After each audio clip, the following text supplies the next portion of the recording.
I'd like to call this meeting to order of the Caldwell County Planning Board for June the 11th, 2019.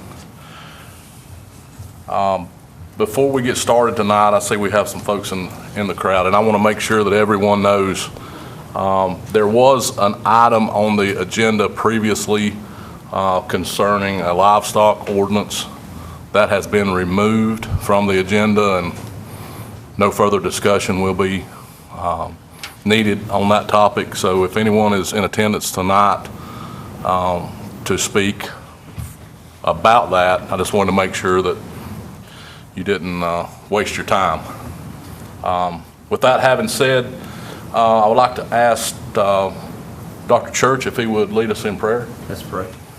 Thank you, Most Holy Father, for your many blessings. Lord, we thank you for the folks here. Lord, we pray your blessings upon this meeting. And Lord, just help the decisions to be made. In Christ's name we pray. Amen. Amen. Thank you, Dr. Church. Board members, before you tonight, you have the minutes. Actually, we have the agenda proposed for tonight. I will take a motion to approve the agenda once you've had time to look over it. I'll make a motion that the meetings at the last minute be approved. Second. Okay, I have a first and a second. All those in favor say aye. Aye. Any opposed? Motion carries. Moving on, you also have minutes from the May 14th, 2019 meeting, and I'll give you just a second to look over those to see if you have any questions, and then I will entertain a motion to approve those minutes as well. I make a motion we approve the minutes from the Tuesday, May 14th, 2019 meeting. Second. Okay, I have a motion and I have a second. All those in favor say aye. Aye. Any opposed? Motion carries.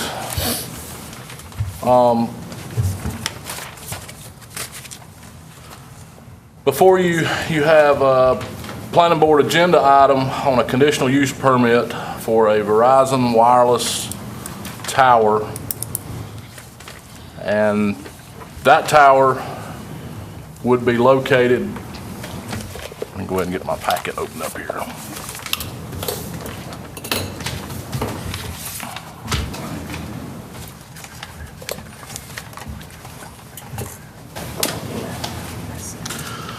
On 4385 Fowler Road in Granite Falls. Also, as referenced in your agenda, is the Taylorsville Road site. At this time, I would ask our interim planning director, Mr. Ware, or Kim, I'm sorry, Kim Carter, to come forward to present the findings. And it's Kim McGee, I'm sorry. That's It's been okay. Carter forever. So, Okay, what you have before you is a conditional use permit request from Cellco Partnership, which they do business as Verizon Wireless. They're requesting a 155-foot monopole tower with approximately a 4-inch lightning rod, making the total 159 feet. On property owned by Michael Coffey. The address, as Chris said, was 4385 Fowler Road, which I'm sure everybody knows, it's just north of 5 Points in the Dudley Shoals area. It's located in an area where there's some residential homes, vacant wooded land, farmland, things, like you'd see in the Dudley Shoals area. The site is located or identified on the comprehensive plan as medium density. It's not located on a strategic corridor or a greenway or any kind of protected mountain ridge or historical site. It's not located in any of that. It is in the watershed, the protected area of the watershed. And we've looked at all the ordinance and the application as submitted, and everything has been submitted as required in the cell tower section of the zoning ordinance.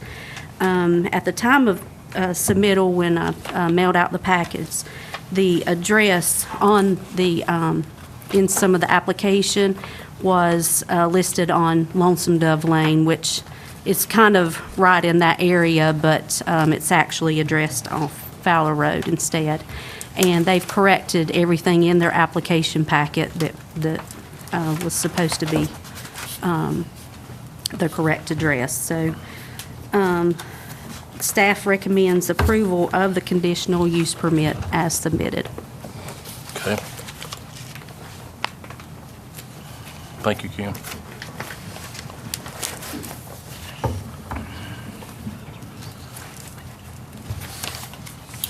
Before we go any further, is there anyone that wishes to speak tonight for or against this conditional use? Okay.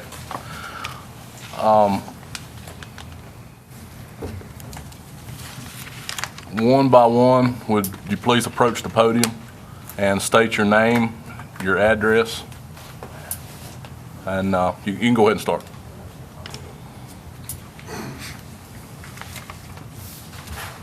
Hello, my name is James Cunningham. I own two properties over there, 4367 and I think 4365. One's a business, one's a house. When I bought this property, there was nothing said. I never received a letter from you people saying that you were putting a tower there or you were having this meeting today. Thanks to my neighbors, they all informed me of it. That's gonna block out, that's like, what, 50 feet from my house? 50 feet from my business? It's got electrical in the ground. The radio signals coming from it, and the site of it is gonna look like shit. When I bought the property, there was nothing said about that. Now all of a sudden you're gonna add this thing. I'm objecting to it, right? This isn't right. It's gonna be an eyesore to the neighborhood. I bought it because I can overlook a pond, not overlook a tower. Sir, how long have you owned the property? March. Of 2019? Yup. And I didn't get a letter from you guys saying you were having this hearing today either. A copy. James Cunningham? Yes. Never got it. They were mailed. Did you get mine back? Probably. It hasn't come back, no. No, I haven't got it. We have your address, 4367 Fowler Road. Yep, and it's like 4363 Fowler Road. That's the address that's in our tax system, Yeah, so that's where it went yep, never got it. Were those mailed certified mail, or were they just, to. No, these are just regular first class. They're actually not required to receive these because this is not the public hearing. Yeah. So Yeah. this is more of a courtesy. That's There'll right. be another meeting for the county commissioners. right? And I can verify your address and make sure that the county received that. 4367 is the house. 4363, I think, is the building. And where do you get your mail? I get it there and I get it in a post office box too. Would you like me to send it to the post office? No, you can box? send it to 4367. And what was your name again? I'm sorry. James Cunningham, Can you spell your last name? Cunningham.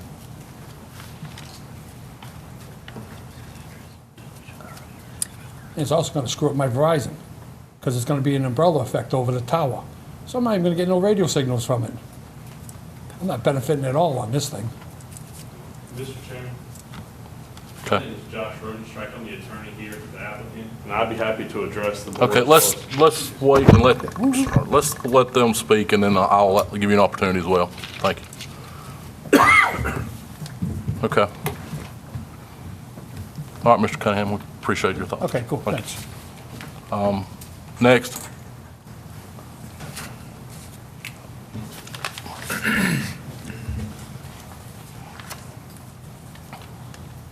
My name is Zona Carlton. I live at 3098 Campground Road. The cell tower will go directly behind my barn and right to the side of my home. I've had cancer several times. I've Googled this on every Google thing I can find. It says it's 3 times higher, the chances of anyone getting cancer from the wires and the cables that are going under the ground from this cell tower that it puts off. I have enough problems with cancer. I just had surgery for cancer, and I don't need it anymore. I don't need any more complications. I'm already going to Baptist enough for it. I also have livestock there. I know you said that wasn't relevant at this time, but like I said, my barn is right there where they're gonna put it. Right. My fence sits here, and right here's where they're gonna put the cell tower, right up against my fence. And I wasn't talking about livestock for this certain issue. I was talking, it's a whole nother issue. that But was my brought. barn sits right here. It's in a corner where they're gonna put it. My corner's here. That gentleman that just bought the land, his corner meets with mine. My nephew's corner also meets with mine, and he has small children. And my mother lives right there. We're all in a corner, and they're bringing the cell tower up and putting it in the corner of that land because I wouldn't let them come down my driveway to put it back in the field on back behind my house. Because I wouldn't let them do that because my driveway's right up beside my house, and I told them they couldn't do it. No, I wasn't gonna have that coming down beside my bedroom in my house every day. And now they're putting it behind my barn. It's not right. It's not right. He's got plenty of land that he could put it on somewhere besides that close to my house, my mother's house, my nephew's house, and my sister's house, because we're all right there, and also to James's house. We're all right there, straight together, in a corner. Okay. And I have health issues. My mom has health issues. And with the statistics that I've read on the internet, it's just too risky. You can have cause cardiac, trouble with your heart, Okay. top line leukemia, and I mean, I could go on with the list. And it's just not right. Okay. Thank you. Next.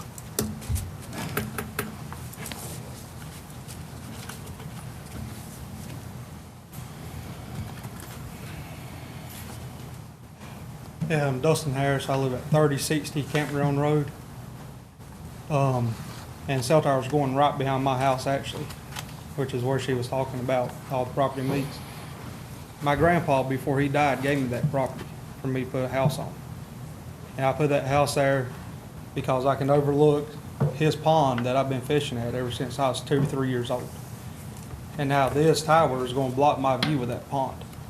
Plus, with the health risk and stuff, I got me, my wife, and my 3 kids that live there. My oldest kid is 11, my youngest is 2, and my middle child is 3. And with the cancer risk I've been reading about and all, that's why I oppose it. Plus, it's blocking my view to the pond where my grandpa gave me, where I can overlook that pond that he built before I was even born. Okay. So that's why I'm opposing it. All right. Thank you. Anyone else?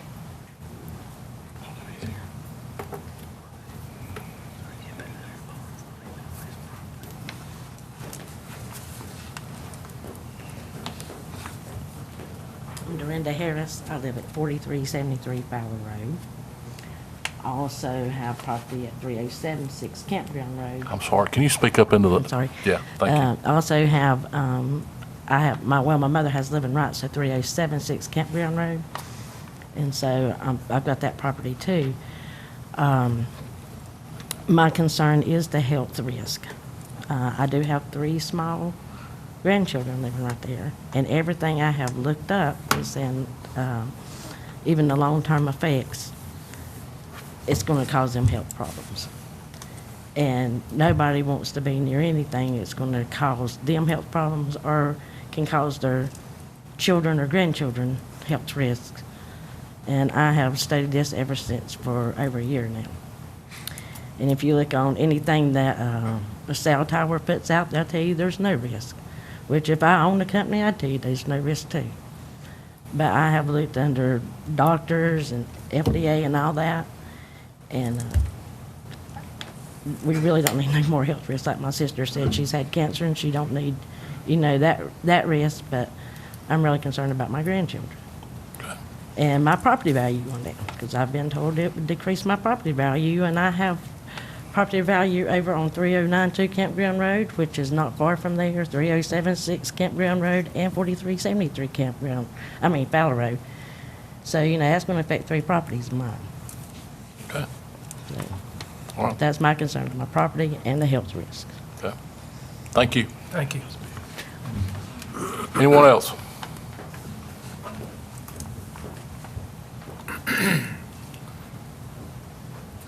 Hi, my name is Ashley Howe. I live with James Cunningham at 4367 Fowler Road. When I was coming out of the military, I worked for AT&T in Memphis, Tennessee. I've worked for cell companies. I know about these cell towers. Like he said, we're going to receive an umbrella effect. We're very, very close to it. It's going to give us no benefit whatsoever. And think about it. When you're driving down the road, you see cell towers in farmland or way off. You don't see cell towers where there's 500 families. You see cell towers out in very rural communities. Fowler Road, all down Lonesome Dove, our whole family, Zona Carlton, didn't birth me, but she's my mother. And I've been with her through this cancer battle. With all of us right there in an L shape, basically, it's affecting every one of us. That land was her daddy's. We have livestock on it. We have children. I have a 4-year-old. We have animals. The vibrations alone, it seems like it's in kind of a farm pasture-like, but it's really not. There's a camper 200 feet from where it's going. We're a couple hundred feet from where it's going. I mean, it's directly in our backyard. And I definitely oppose. I know what the cell companies do. And this is not what you do. This is like putting a cell tower in the middle of Doe Run because there's a blank spot of grass. So let's put it where everybody's at. That's basically what this is doing. All around where we're at on Campground Road is mobile home parks. It's not like we're in a rural area, which that's where it needs to be. It doesn't need to be around family with all the health risks.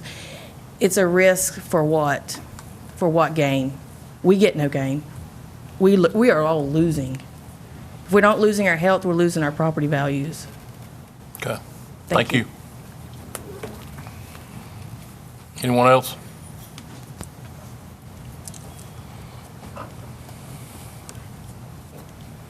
Hi, I'm Eva Teague. I have property on the Fowler Road, and my family lives there. It's my property, but my dad lives there and my 2 brothers. And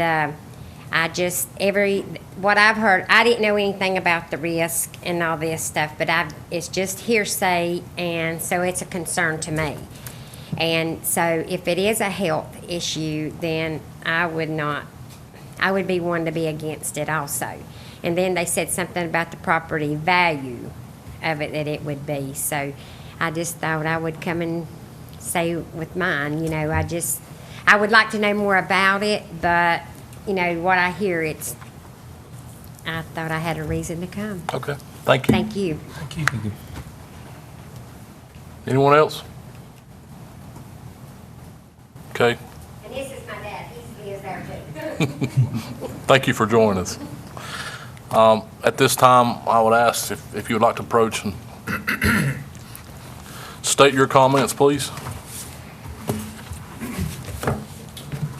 Good evening, members of the board. My name is Josh Rotenstreich. I live at 1801 Colonial Avenue in Greensboro, North Carolina, and a member of the Guilford County Bar. I'm here on behalf of Baker Donaldson and Verizon Wireless, and this is our application for a special use or conditional permit for the cell phone tower. I would represent to the board that all application requirements are met, which is what's stated there in the application. And if there's no questions from the board, I would simply just address the comments that have been previously made, as long as you guys that's how you like for me to proceed. The tower itself is 155-foot tower with a 4-foot antenna or lightning rod, with a 160-foot setback for a fall zone, even though the tower is designed to snap in half essentially in the unlikely event that the tower would collapse. They're designed where it's weak, the weakest point folds in half, so it doesn't need to go the whole 160 feet. It'll be surrounded by a 10-foot or 8-foot high fence with barbed wire on top and then shrubbery around it to keep it protected. The closest property line is actually 200 feet away from the tower itself. That is the closest adjacent property line that's not owned by the individual who owns this property. The main concerns I've heard today are property value, the aesthetic aspect of the tower, and the health risk. First, for property value, I have here with me David Smith, who can testify as an expert for property valuation that this in no way affects any property value. He's done surveys across the state, and there's been no evidence that this affects any property value whatsoever. The purpose of this tower is to fulfill a significant gap in coverage for cell phone use. That's not just for making phone calls, it's for data as well as emergency services. This board, in my understanding, is once we meet the application requirements, is then recommends the proposal to be passed along to the commissioner's office. With regard to the aesthetic aspect of it, I think federal law is fairly clear that while different minds may differ as far as the aesthetic nature of a cell phone tower, that is not a valid reason to deny the application simply because of aesthetic purposes, even though I understand that it may be an eyesore for some. And finally, as far as the health aspect goes, we meet all FAA, FCC, and any other federal regulation requirements for health purposes, and there's been no evidence whatsoever that shows that there's any health risk involved with these towers, even though I understand people, again, may differ and read what they read online, but the federal government has been very clear that they have found no health issues. Ma'am, if you will, please let him talk. The federal government has been very clear in how they regulate the cell phone towers as well as cell phone usage and the health effects that may or may not exist, as long as you meet the guidelines that we follow the law. Again, we would submit to the board that we have met all the requirements that the county requires us in the ordinance, and we would request a recommendation for this to be passed to the commissioners' board. Okay. And I'm here to answer any questions, as well as David Smith if need be. Could you spell your last name, please? Yes, sir. It's ROTENSTREICH.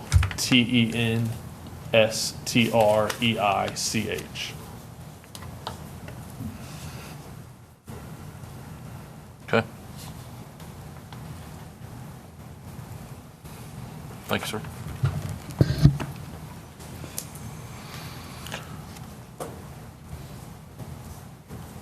I want to say for the record that everything presented here tonight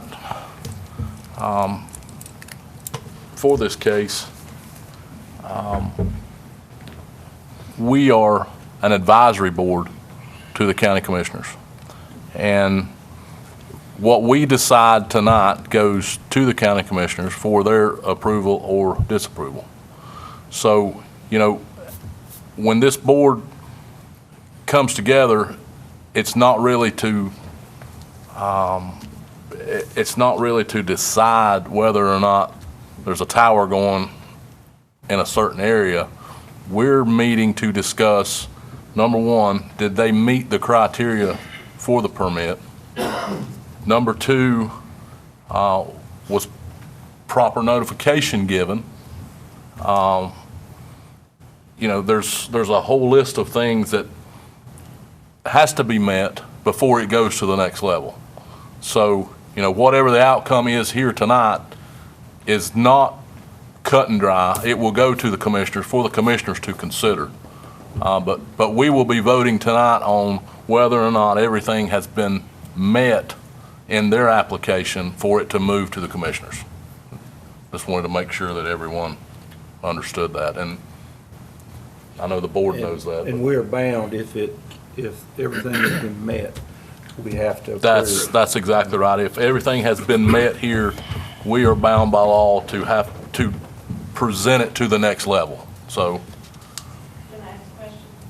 I would ask you to come back up front, please, if you have a question. That's just so everyone can understand. Everybody's wondering, so I'm just Okay. gonna ask it.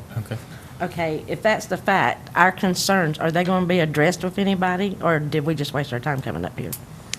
No, I don't think you've wasted your time at all. But what I'm saying is, we are not the final ruling. So whatever we decide tonight, it goes to the next level, and you have a decision to make whether or not you want to go to the county commissioners and voice your opinion with them as well. Will they let us know when we can do that? Absolutely. Yes, absolutely. You should get another letter for the public meeting for That's right. the It'll be a county pub- commissioners meeting. Public hearing, and you'll have an opportunity to do the same thing that you're doing tonight. But, I wanted to state to everyone's, so everyone would know that, just because we may or may not approve this permit, number one, doesn't mean that the tower is going there or not going there. Right. And number two,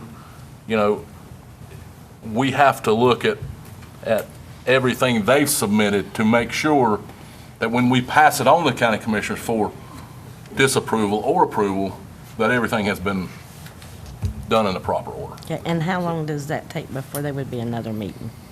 I just want to know because I'm going to be out of town quite a bit.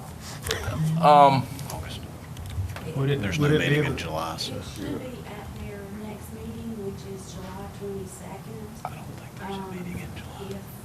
If you did not receive a notification, it was either you're not within the area that's required, or the address that we have on file is not a good address.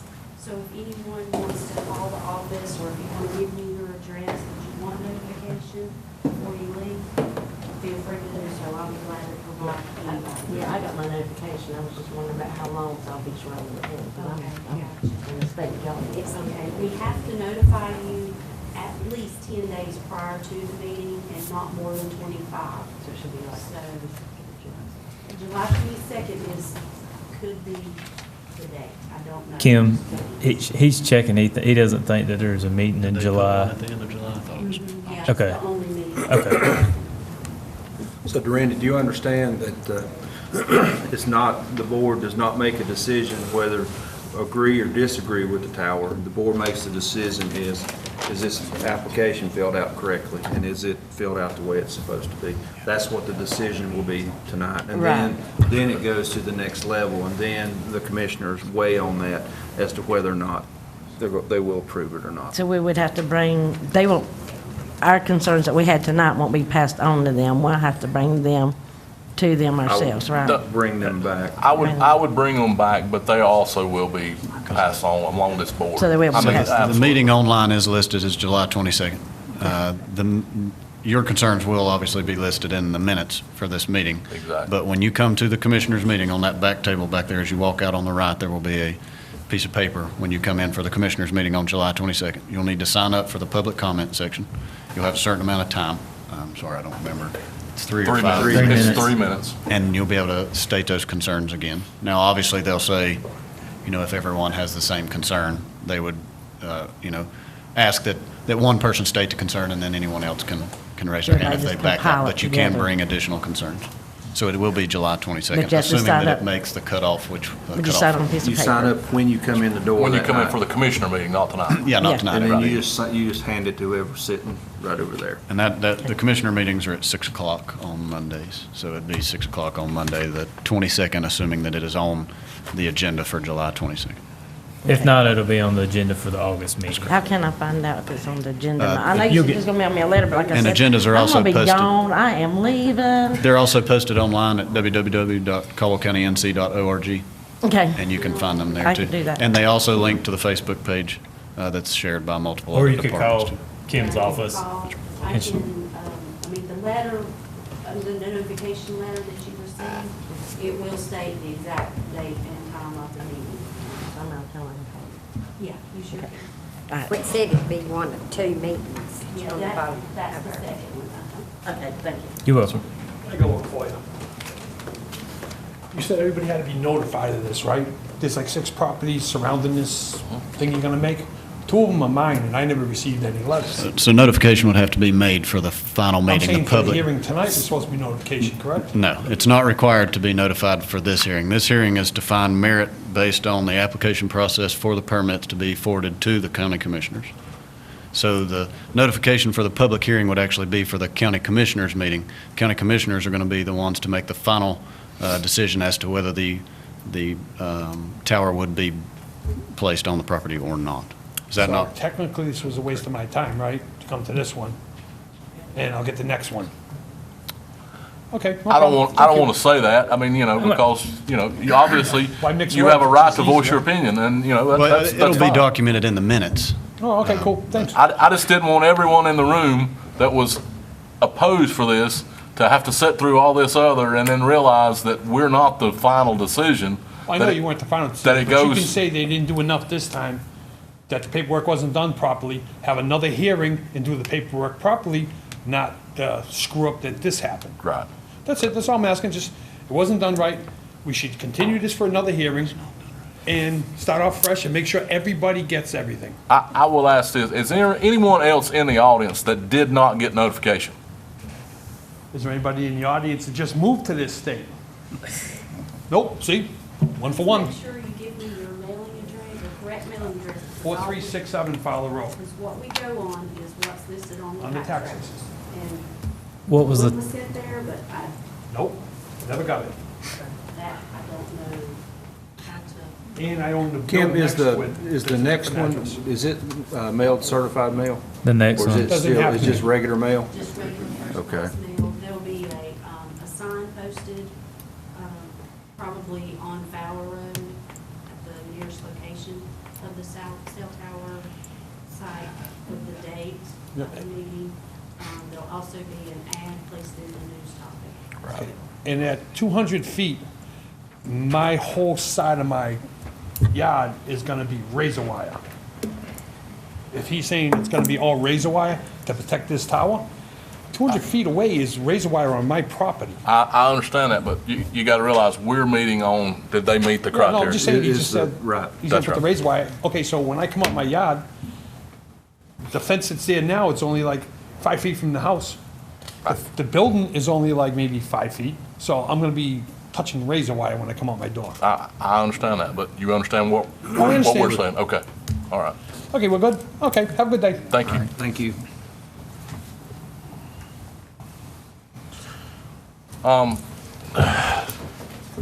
Moving forward, does the board have discussion? I know I have a question. The tower, will it be a lighted tower or not? No, sir, because of the height requirement or lack thereof height, the FAA does not require this to be lighted, so there will be no light on top. Okay, I believe the lighting requirement for FAA is 200 feet or 200 plus feet, has to be lighted at the top. okay. And the staff recommendation is that they met the conditions of the application, they met all the conditions of the application. And you said earlier that they've already corrected all the address changes in the documentation. Okay.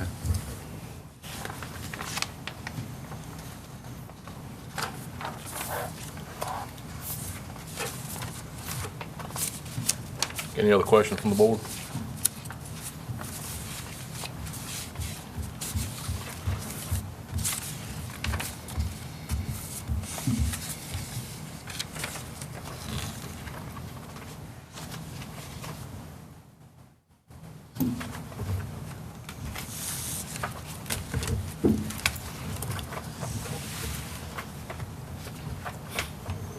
I have one, Yes, sir.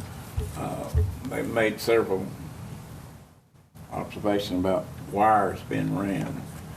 There'd be no wires ran there where the tower is except to a control box building there on the ground. There's no overhead wires or anything. I visited the location out there today, and I don't, with the exception of the, just the tower itself, I don't see where it would have any problem, actually.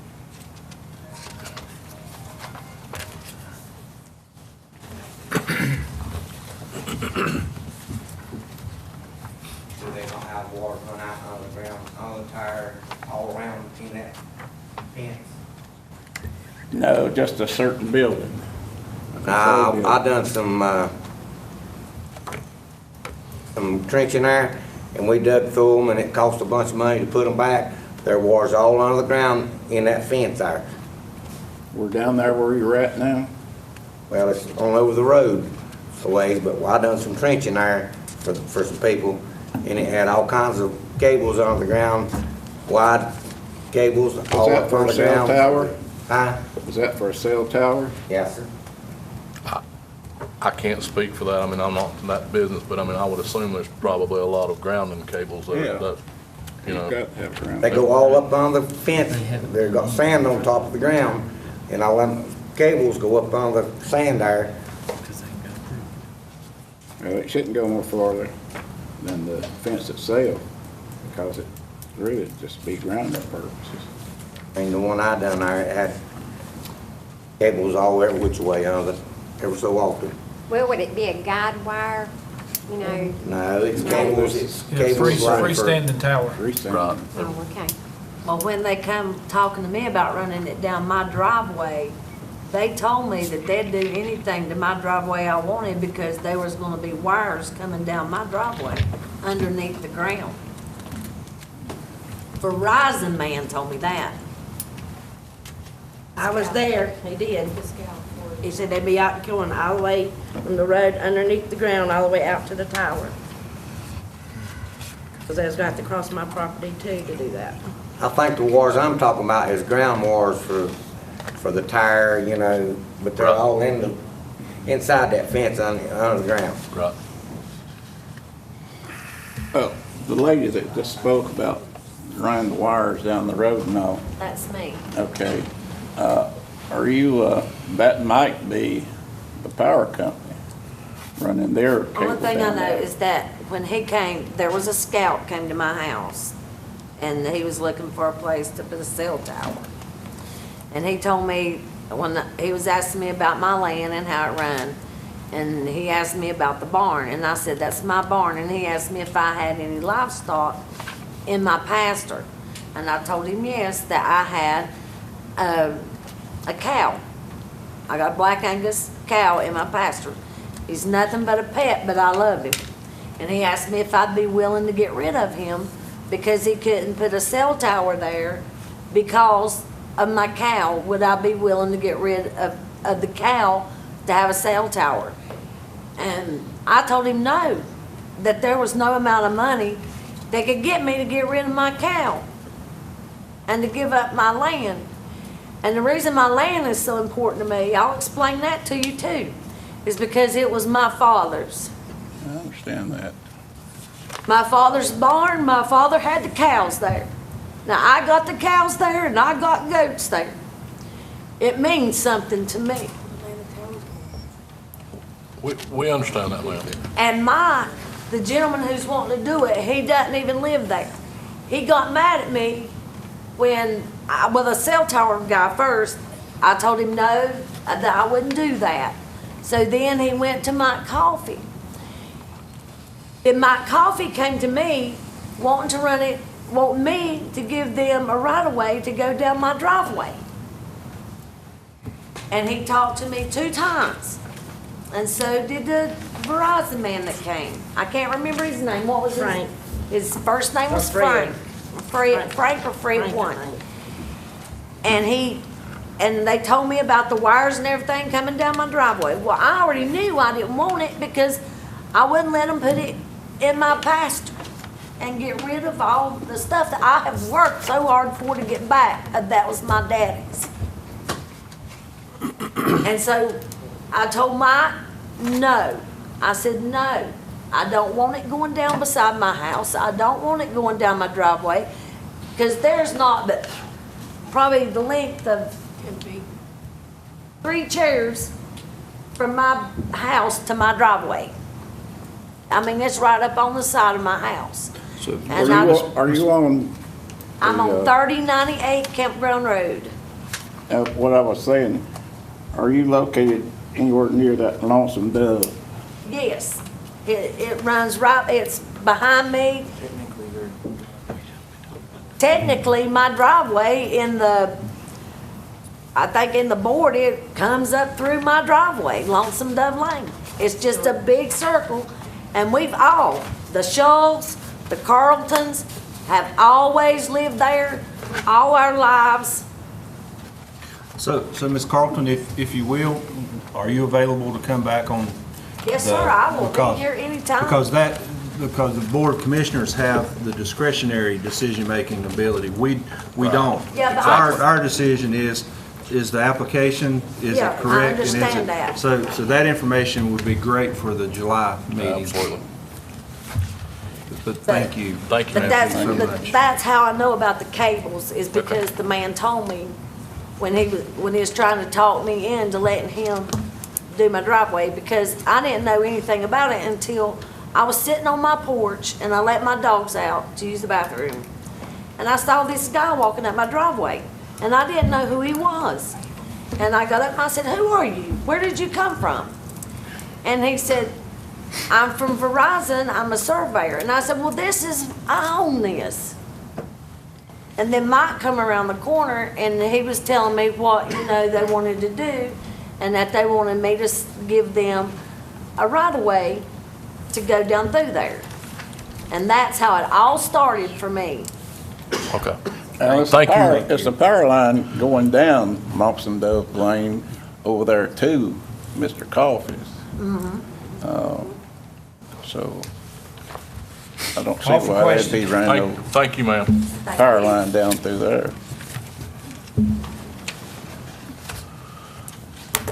Any other board members have questions, comments? Based on the findings here tonight, we'll entertain a motion.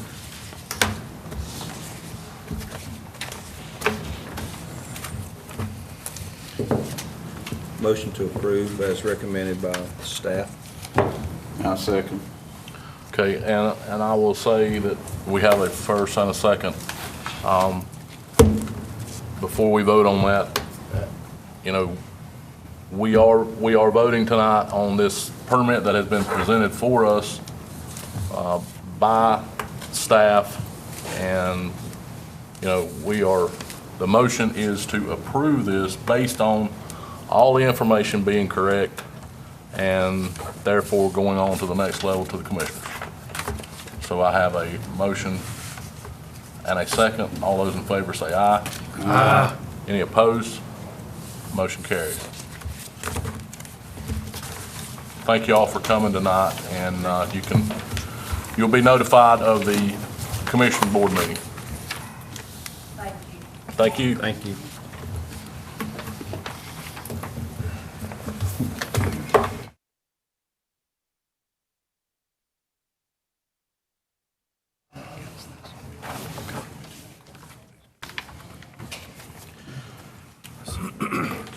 That address, and then We got it. we're going to adjourn. I'll let her get finished right there.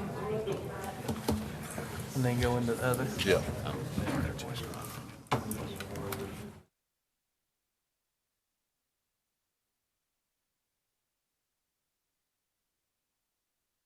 From the planning board meeting, I'll make a motion to adjourn from the planning board meeting. A second. I have a motion to adjourn from the planning board meeting and a second. All those in favor say aye. Aye. Any opposed? Motion carries. All right, moving forward.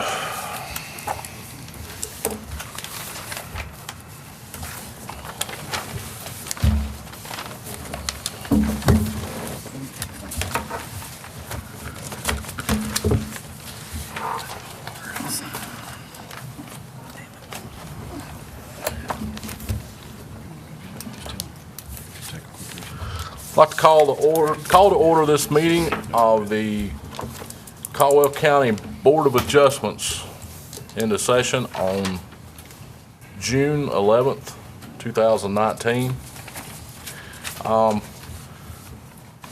Give the board just a second to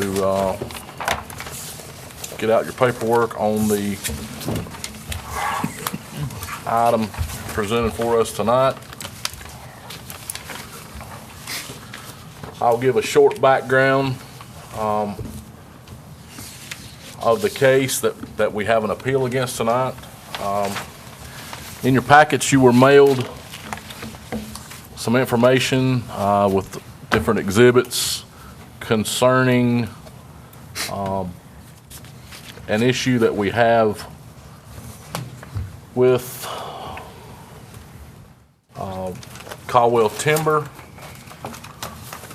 Partners Waterfront Club, and as everyone on the board knows, this is the subdivision down on Colony Springs Road on Lake Road Hills. Waterfront Club subdivision located off Colony Springs Road near Castle Bridge and owned by Caldwell Timber Partners.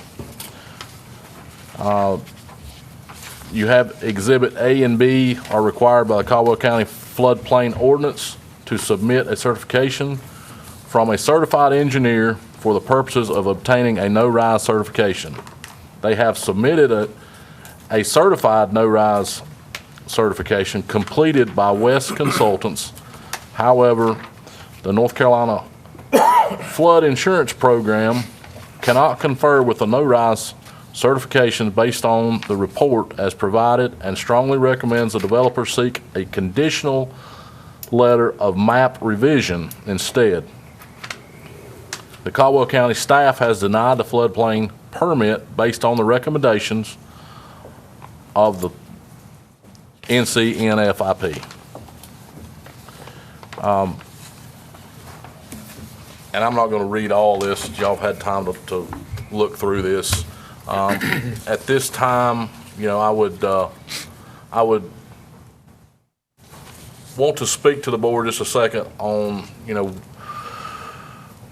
where we are tonight. This board is convened. We'll hear from the plaintiffs and the defendants in this case, and our ruling, whatever it may be tonight, will be final.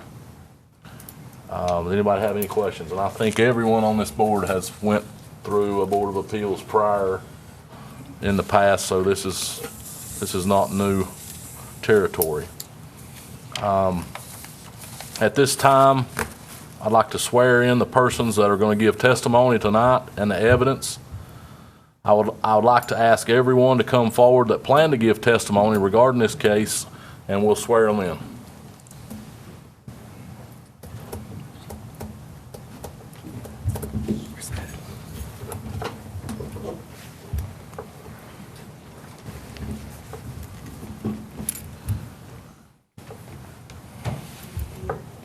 Mr. Chairman, before you swear, Yes. Nathan Miller with Hodge County Bar, I represent Caldwell Timber Partners. I believe I just have two witnesses, that's why I just have them sworn in. I have others that, depending on how the hearing's going, if I may need to get other evidence in, but I would like to keep it to two if at all possible. I would go ahead and swear anyone in that you think may speak, and we'll just get it all. We'll get it all at one time. Yes, sir. Thank you. I don't anticipate it, but yes, sir. Better be safe than sorry. Yeah. Oh, gosh. Do you swear that the evidence you shall give to this board in action shall be true, the whole truth, and nothing but the truth?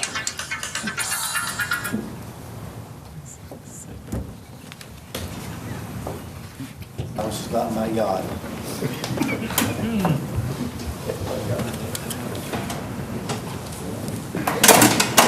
That's heavier than it looks. Yeah.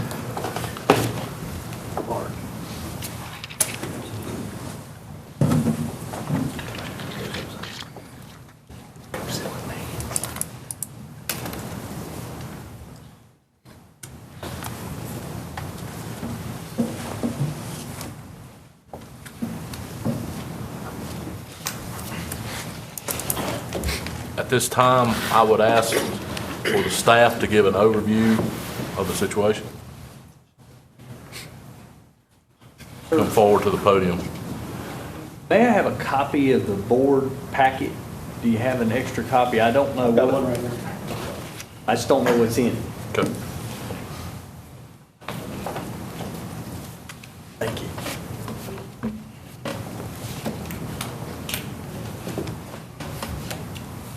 Mr. Chairman, my name is Johnny Ware. I live at 603 Highland Avenue in Salisbury, North Carolina.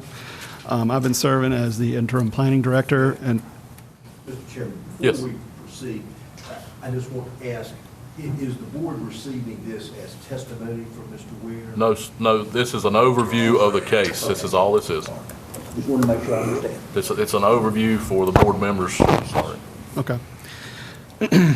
I've been serving as the interim planning director in Shelley Stevens' absence since late May on maternity leave. I work for the Western Piedmont Council of Governments, and so they've contracted with us for me to serve in that capacity.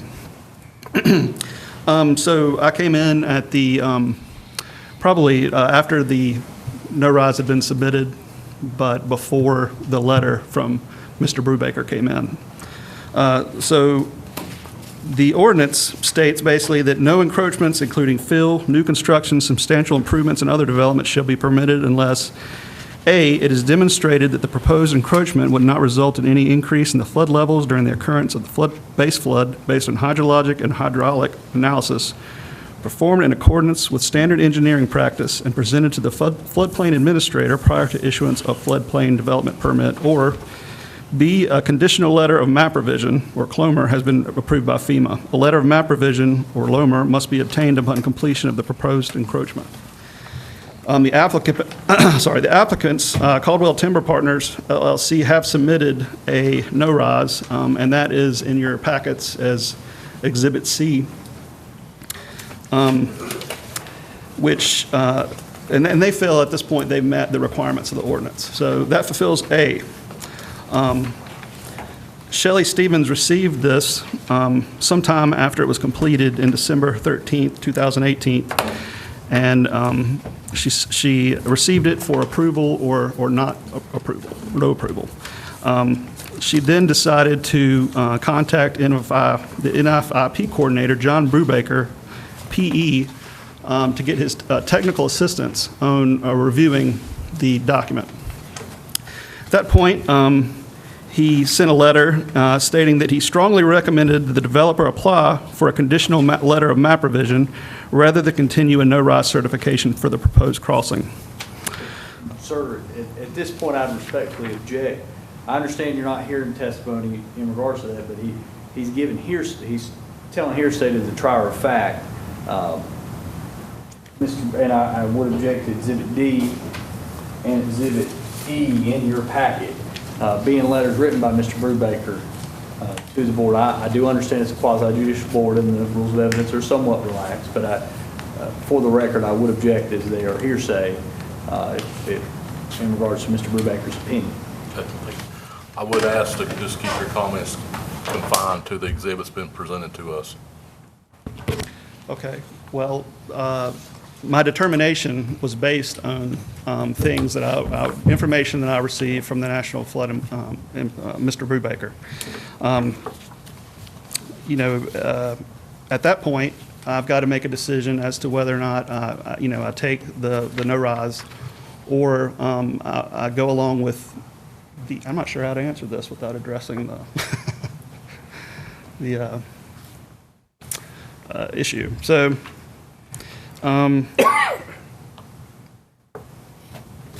again, once I've, had spoken with or asked for technical assistance from those agencies, I had to make a determination. And based on the fact that those agencies oversee these programs, the National Flood Insurance Program, I had to make a decision based on that. So I've got this document here. This is the effects of non-participation in the National Flood Insurance Program. This is a document from the North Carolina Department of Public Safety. And it talks at the bottom about liability. And if you wouldn't mind passing those out and give one to him as well. The local governing body, it says at the very bottom, liability. The local governing body may be susceptible to liability by not participating because their action, A, denies the ability of the citizens to purchase flood insurance, B, does not take positive steps to reduce the exposure of life and property in the face of authoritative scientific and technical data, and C, may permit unwise development that aggravates flooding. On the next page, under reapplication, if the community permits development to take place in the floodplain that aggravates the flood hazard, the community will be required to remedy the increased hazard to the maximum extent possible before eligibility can be restored. So based on these comments, I felt like we had to deny the permit because it, according to the technical assistance received to Shelley, we had to deny it based on the issue of losing our participation in the National Flood Insurance Program, thereby making people's flood rates insurance go up.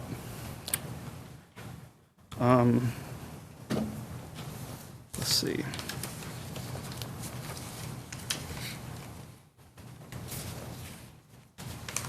Which other was the other objection to? What was the other objection to? You objected to the two letters. The two letters? Yes.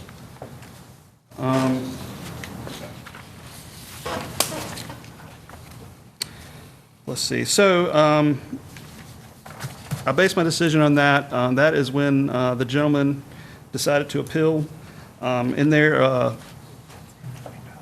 appeal application, they write, "The ordinance requires the impacts of the floodway or non-encroachment areas be evaluated and a determination of a no-rise or impact be determined by a licensed in North Carolina PE. Caldwell Timber Partners LLC hired West Consultants to complete the hydraulic analysis of a proposed box culvert stream crossing on Stafford Creek.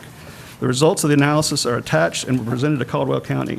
The findings of the sealed engineering report conclude that there will be no impact to flood elevations. This sealed engineering document meets the necessary requirements of the Flood Damage Prevention Ordinance, Article 5, Section 1A. And then if you will see in the very back of the no impact certification, the very last page, there is a document that requires a approval or a no approval box that you could check on the very last page, which indicates that,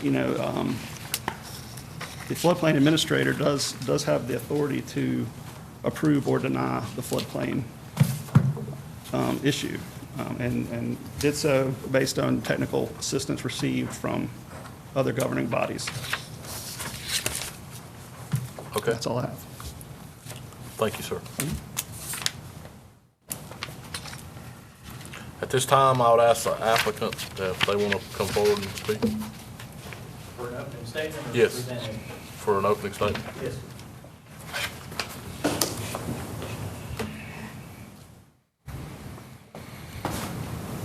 Again, my name's Nathan Miller. I'm from Watauga County in Deep Gap, and I appreciate y'all having us here. I represent Caldwell Timber Partners.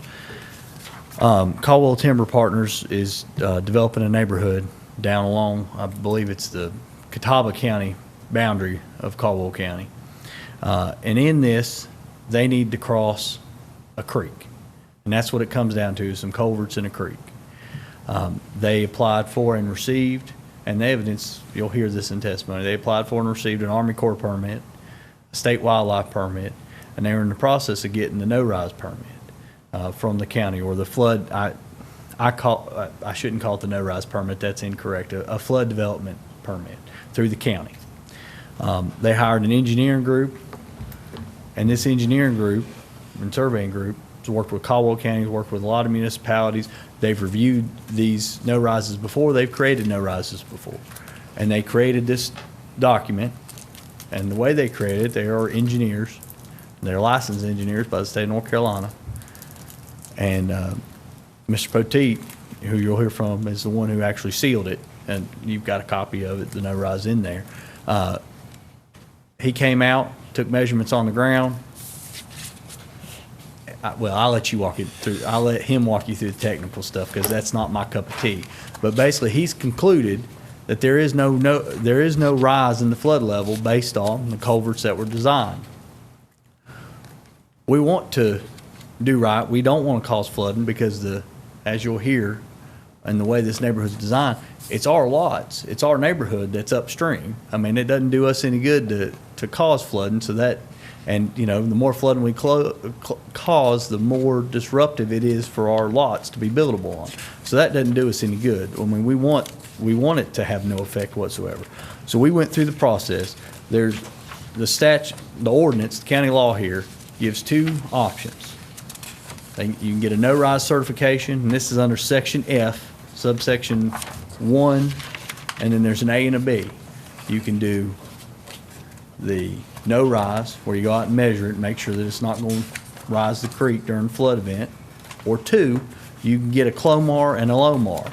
And now this is changing a federal flood map. Needless to say, it's doable, but it's a lot more expensive. So if it's doable under a no-rise, people choose the no-rise. It's also quicker. So that's what Caldwell Timber Partners did. They hired Wes to perform that. Wes performed that, and they submitted it to the county. The county denied it based off what Mr. Ware stated, and now we're here before you to see if we met what the ordinance says. I will point out to you that section F1 does not have anywhere where it says that we rely on an engineer or somebody from Raleigh to tell us how it is on the ground here.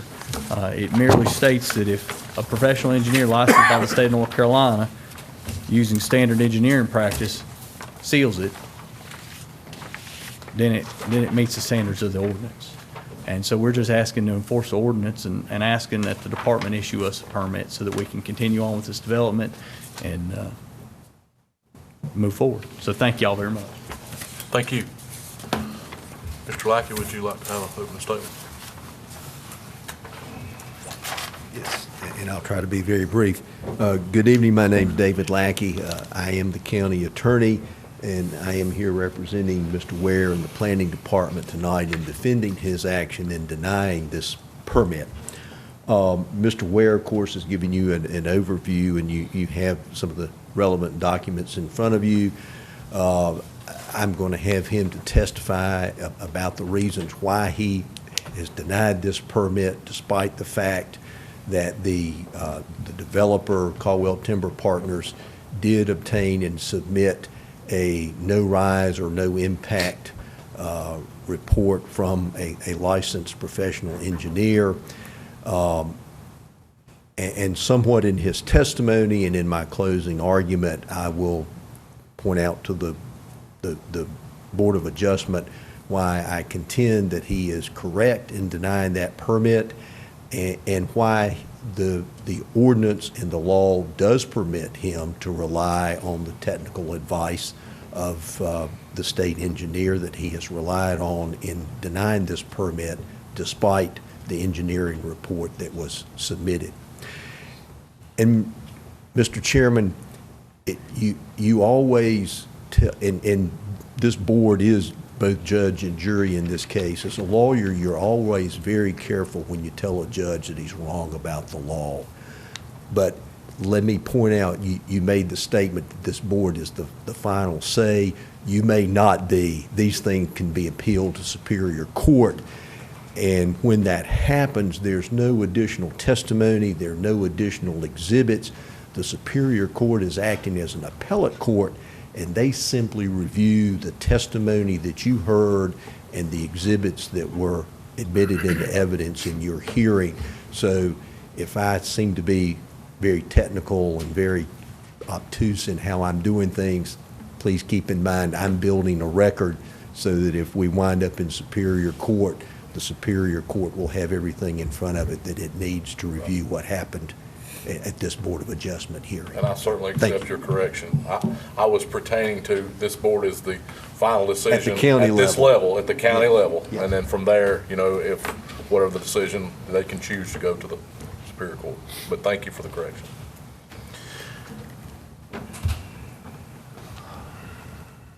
At this time, I will ask for anyone in the audience that wishes to speak tonight. At this time, it's open. It's an open floor. You can come forward and elect to speak. If you do, please state your name and your address, and if you're for or against for or against this decision tonight. Okay. Easy enough. At this time, I'd ask for other input from the staff. Do you have any other input that you would like, Ms. McGee? Okay.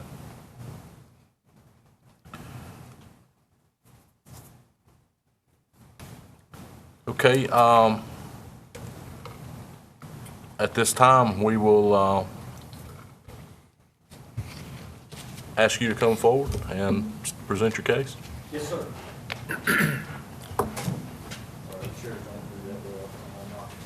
At this time, the applicant or petitioner or whatever you want to call us would call to the witness stand Benji Thomas.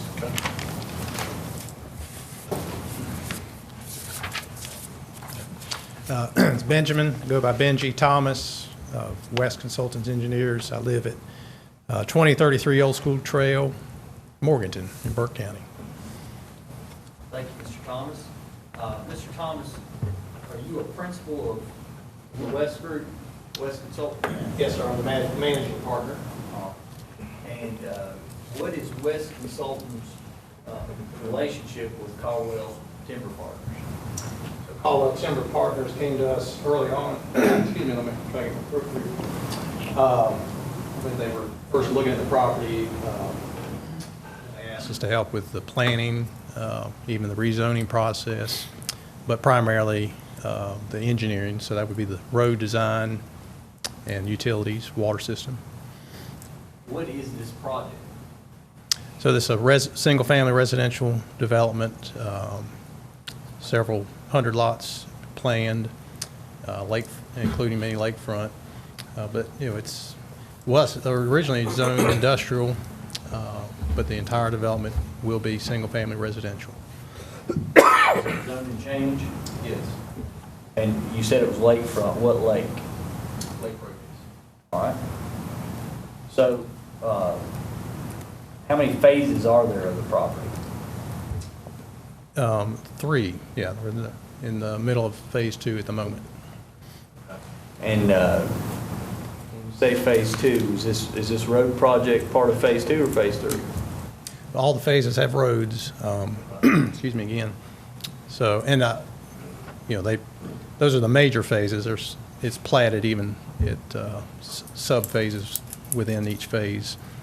But all the phases involve the engineering and permitting and building of roads. And we're here tonight for one of those roads, right? That's correct. All right.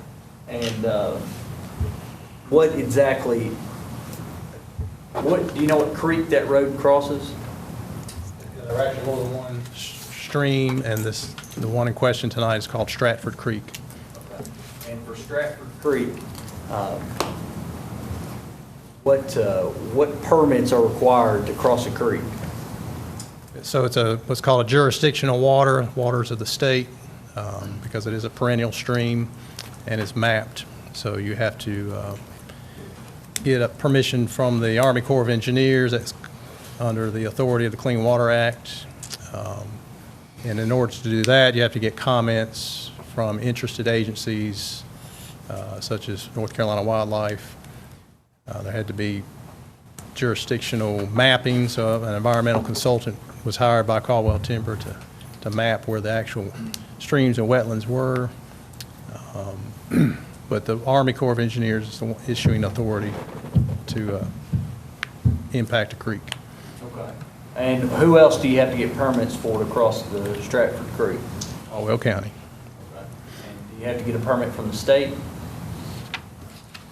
In the sense that the entire development disturbs more than 1 acre, so there's a Sedimentation and Erosion Control Act, so you have to get a permit for that, of which this is a part. The state recognizes the Army Corps of Engineers authority when it comes to the stream crossing itself. All right. And for this crossing, first, are there any other issues about any of the other permits for crossing any of the other creeks in the neighborhood? So for the others, they used either a spanning type structure that avoided any impact,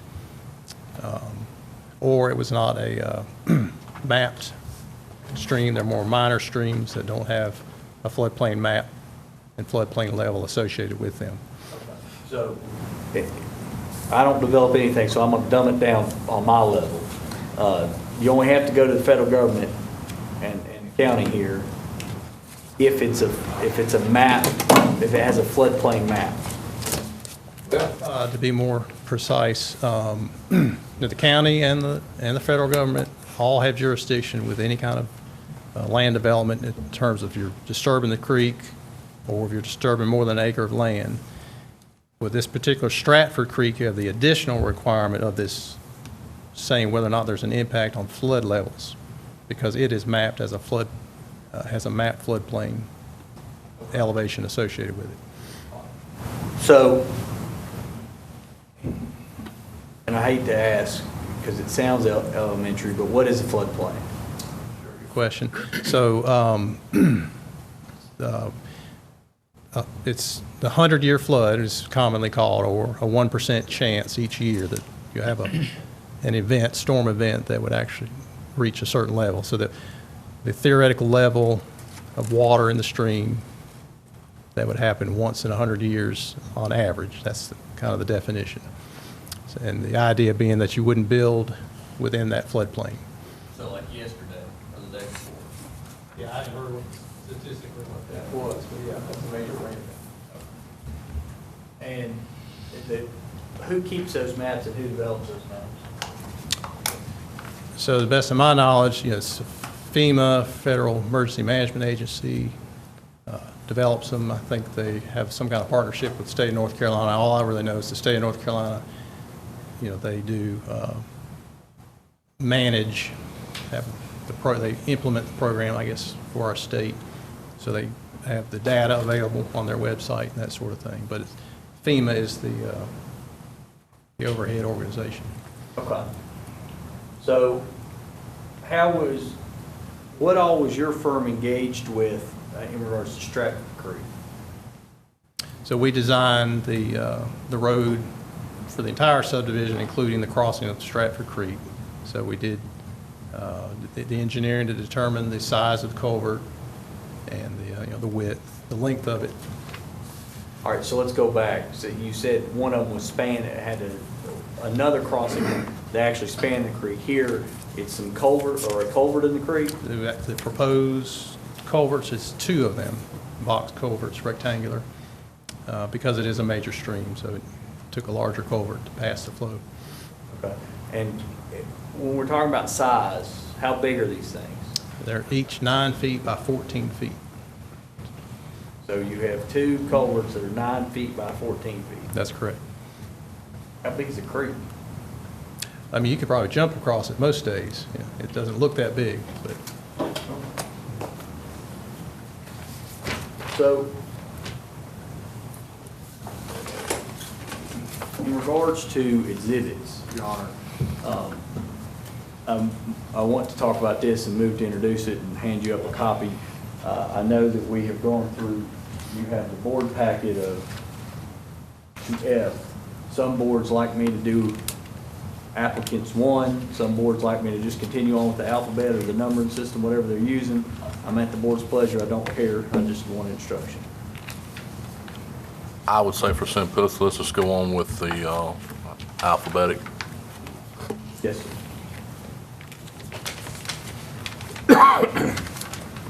I would mark this as G. Okay.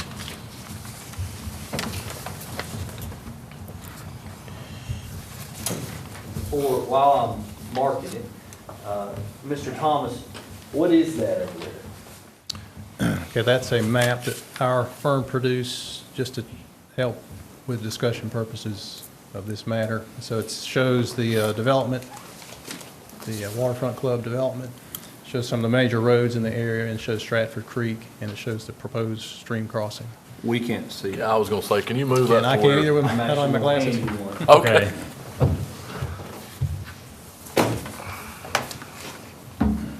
And is this map an accurate representation of what it purports to be? Yes, sir. I mean, it's developed from publicly available information such as GIS, topographic information. We would move to introduce Exhibit G and publish to the board.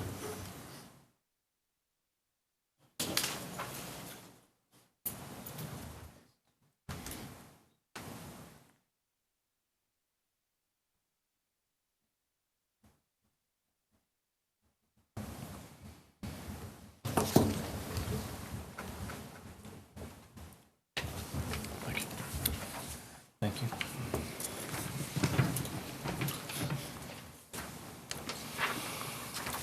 Thank you. Thank you.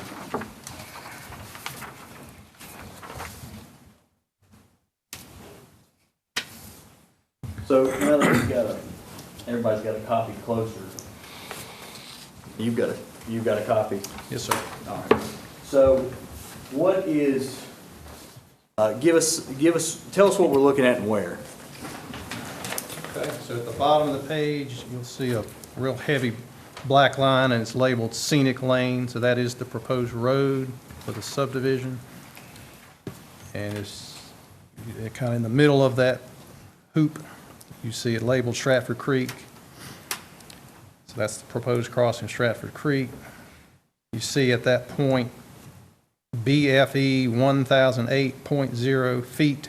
So that's base flood elevation. So that is the what the FEMA maps show now as the flood elevation at that point, 1,008 feet above sea level.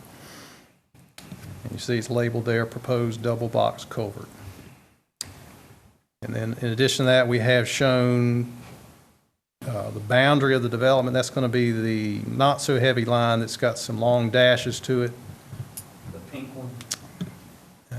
I didn't, sorry, mine's not colored.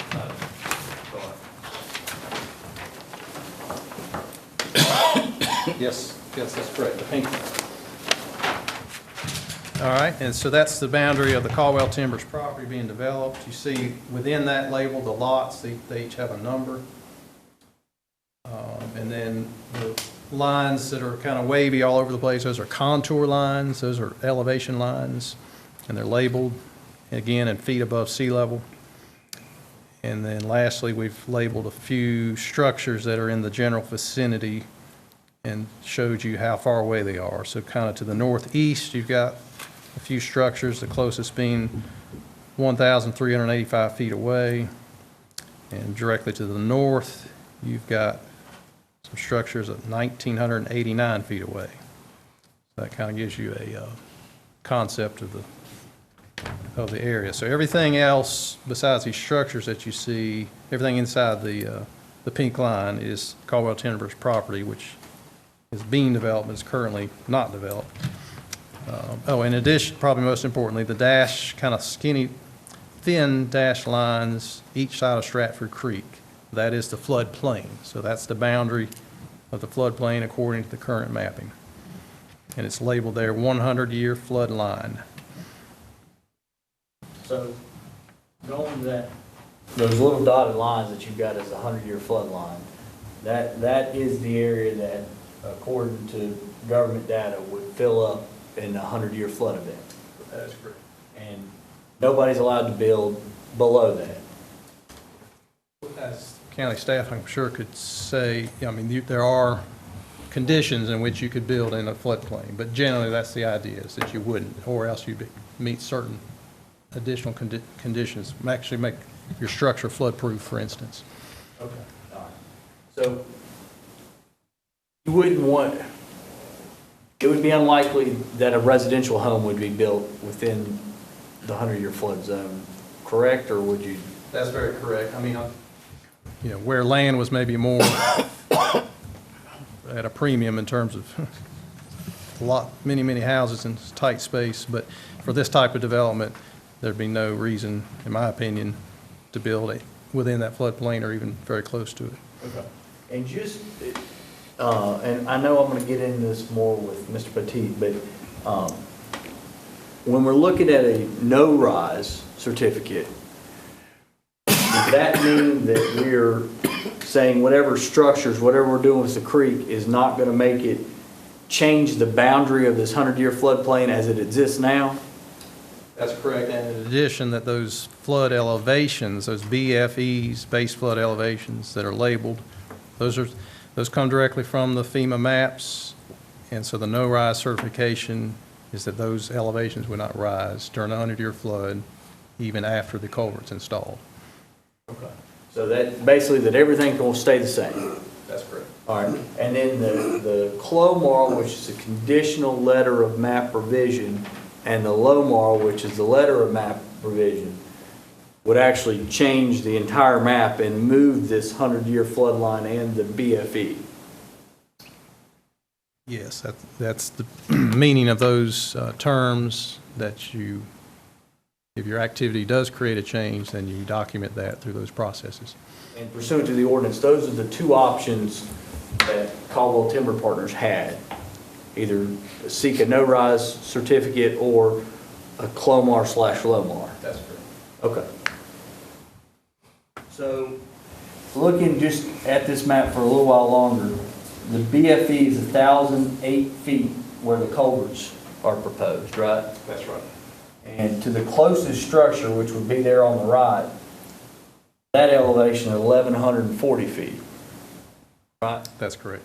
And so that's an elevation range, or elevation difference of 132 feet? Yes. And these elevations are, again, taken from the Lidar topo, which is the same data that that are used to create the flood maps. But we did not actually survey these structures. I understand. But what? All right, and then going to the cluster of residential structures, I don't know if they're residential or not, but the structures at the top, what is the baseline difference between those? So in those areas, you see there's a BFE of 1,022.5. It's right there in the where a tributary comes into Stratford Creek. What about the actual structure, which is just north of that? All right, yeah. So it's labeled there, elevation 1055 plus or minus. So we're interpreting the elevation based on the contours. Okay, and so that's 30-some feet higher. Higher than the flood elevation at the proposed culvert, yes. Okay.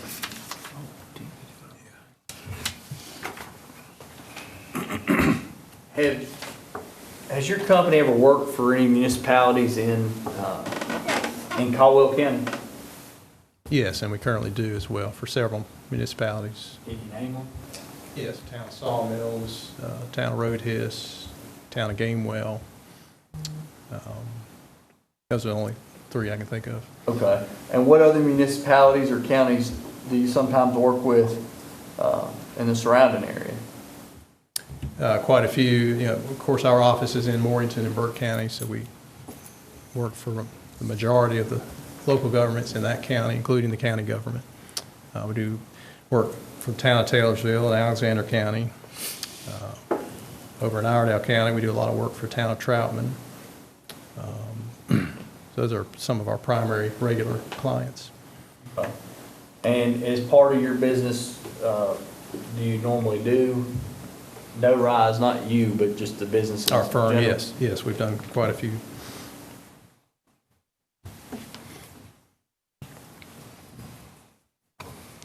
And are you a licensed engineer? Yes, sir, with North Carolina Board of Registration. And how long have you been a licensed engineer? Since 1995. How do you get to be a licensed engineer? So I had to have a bachelor's degree in civil engineering from NC State. You don't have to go to NC State. I highly recommend it. And work 4 years minimum, and then have letters of recommendation and pass the test, and then the Board of Registration makes the final decision. Okay. And have you been a licensed engineer since '95? Yes, sir. And how long you worked for West? So I came to work there in 1990, and I've worked there ever since, and purchased or became a major partner in the firm in 2002. And can you walk us through how, tell the board what you did in regards to this no-rise. I know it's not your seal on this no-rise, but tell us what involvement you had with the no-rise. So I was the primary engineer as far as the development as a whole. We have over 15 people in our firm. So Mr. Ben Lael was highly involved in the detailed design under my supervision. I asked Todd Petit to address the no-rise since he has more experience than I do with that and was available. So he was focused on that particular issue, whereas I was managing and designing the rest of the development. So In regards to how the no-rise was done, have you reviewed it? Yes. Do you know, I understand Mr. Petit has more experience doing no-rises than you do, but as an engineer, do you know how to do them? Yes, I've done them in the past, yes. Have you reviewed this one? Yes. Okay. Do you concur, I know your seal's not on it, but do you concur as a professional engineer that it is in fact a no-rise? Yes. Have you reviewed, I'm gonna mark it H.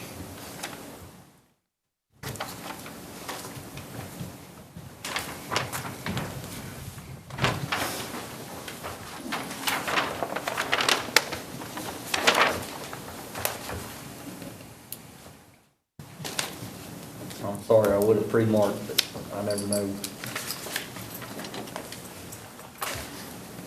how the number's gonna go. If I may approach the witness, the ordinance, just page 20. I'm showing you page 20 of the Caldwell County Flood Ordinance. Have you ever seen this ordinance before? Yes. Do you see section F? Yes, sir. Does this appear to be an accurate representation of what it purports to be? Yes. And it's not the whole ordinance, is it? It's just one section, right? Correct. And it's the section that deals with the appeal here, correct? Yes. I'd move to introduce H just to make it easier on the board, to have one page as opposed to however many you got. Thank you. This will be H. Yes, sir.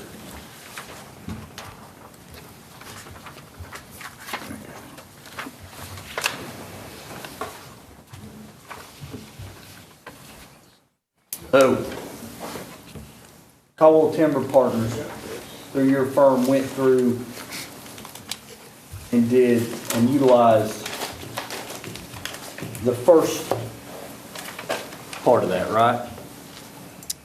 Subsection F1. F1A, yes. That's correct. F1A, I'm Yes, sorry. That's yes. right. Mhm.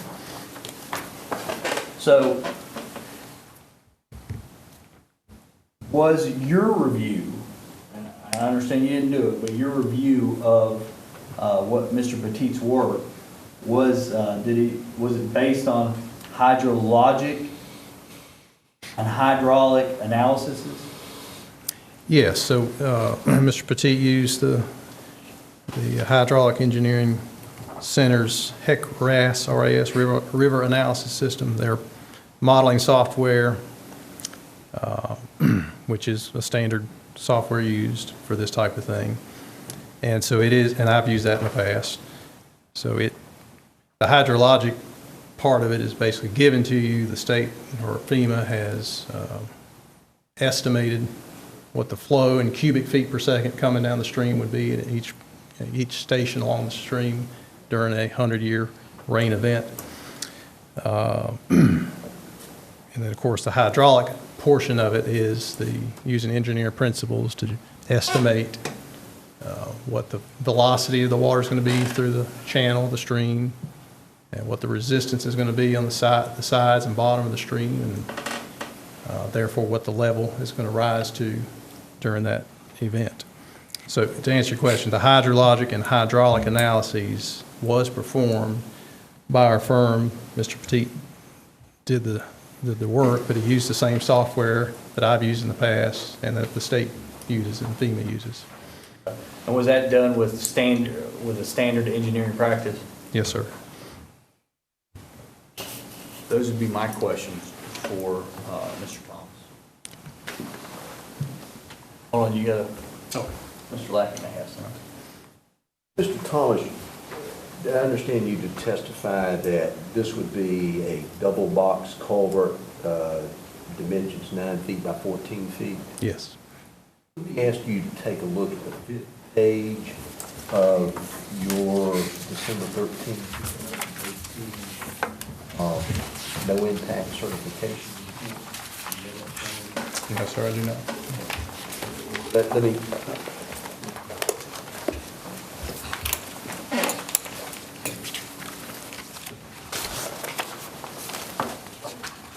I'm sorry, what page did you say? The fifth page doesn't appear that it's numbered, but it is the fifth page. You see in the middle where this says that the proposed conditions model was created by entering the proposed road crossing and box triple 10 by 9 with box culverts.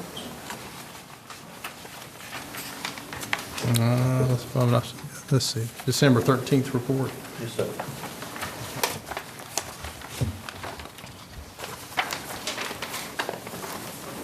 Okay, that's what, 1, 2, 3, that'd be the fourth page. Fifth page, counting the cover sheet, okay.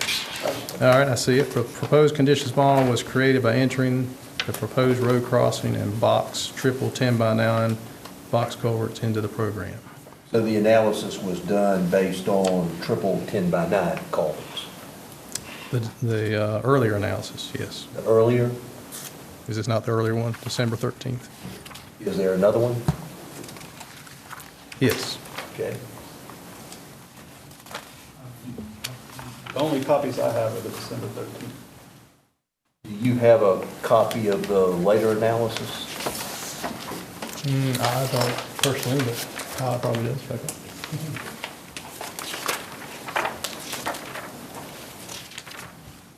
What's the date on that one?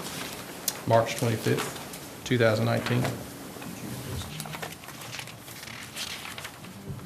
I haven't personally received that.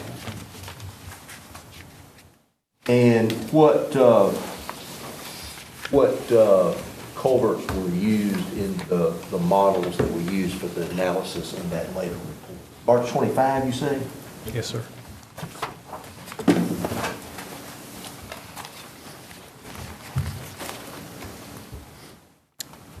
Yeah, it's on the same page, double 14 by 9 foot box culverts. Okay, so the March 25 analysis was Yes. that date? Okay. All right. I was wondering why there was a discrepancy there. So Caldwell Timber Partners, the developer of this property, is your firm's client? Yes, sir. Are they your client for this project only, or does your firm do other business for them? We've been doing a few other developments for them, yes. How much has your company been paid for its work on this development by Caldwell Timber Partners? I couldn't say. You have an estimate? For this project, it's probably in the neighborhood of $80,000. $80,000 for this project? Yes. And you do other projects for them as well? Yes, but this is the largest by far. The Caldwell County ordinance, are you familiar with these city and county floodplain development ordinances? Yes, sir. And have you reviewed all of Caldwell County's ordinance? All of it? No, sir. But certainly the provision that we're dealing with here. Yes. And are you aware that this provision, which is identified on this one-page exhibit as Section F, is based on a model ordinance that the state has published? Yes. And it's the State Department of Safety, Public Safety, that actually administers this floodplain development program that's connected with the federal flood insurance program. Is that correct? Yes. Those are my questions. Okay. I don't know how we're going to do it, but I would, based off what you have in your packet, which is Exhibit C, which is dated December 13th, 2018. Well, I'll wait and do it with Todd, but we only have one copy. So that's going to be a problem. Okay. For the no-rise certificate, or no-rise. Got it. The update. So just so everyone understands, Exhibit C that we have before us is dated December 13. There is an actual one newer than this that we don't have a copy of. Yes, sir. Okay.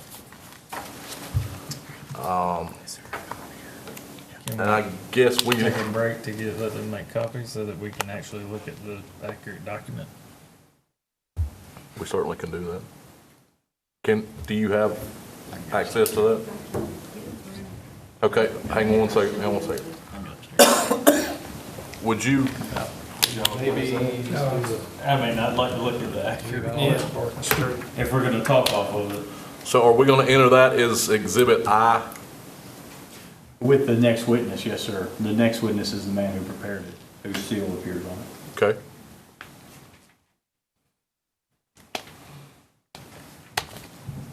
We will take a 10-minute recess, long enough to make these copies. We will convene back here in 10 minutes. We'll reconvene. I would call Todd Potteet. Help get names right.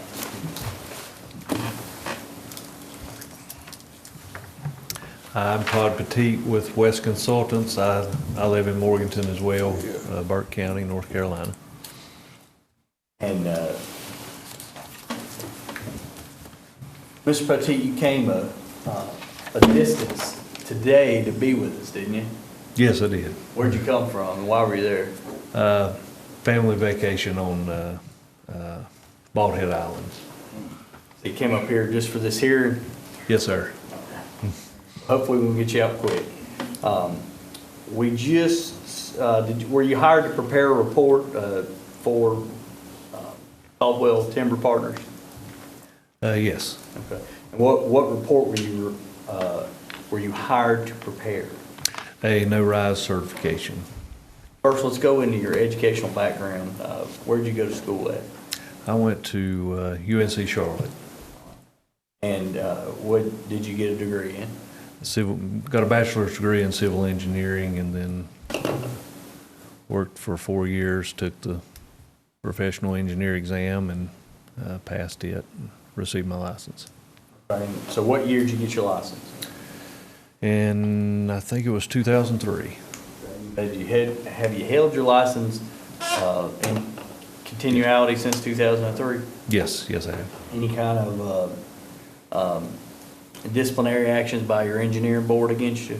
Oh, no, none at all. How long you worked for West? It's been about 13 years. So, did you prepare an original report that is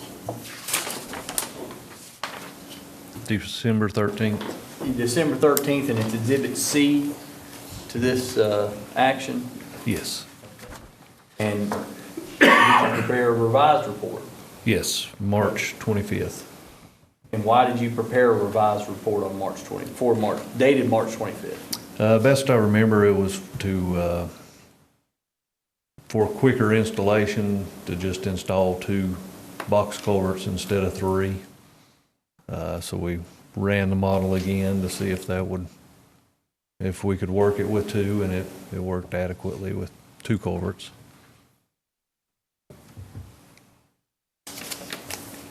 And is that sitting in front of you, your revised report, if you would look at it, please? Yes. Is dated what date? March 25th, 2019. I would move to introduce I. I'm going to mark it as I.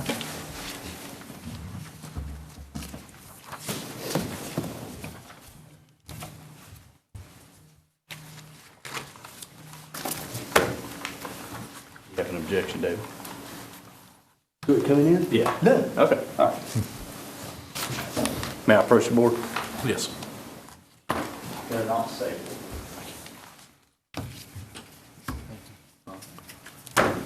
Exhibit I.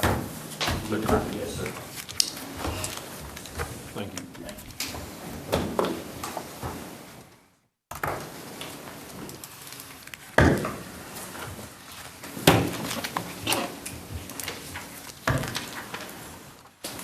So this is Exhibit I.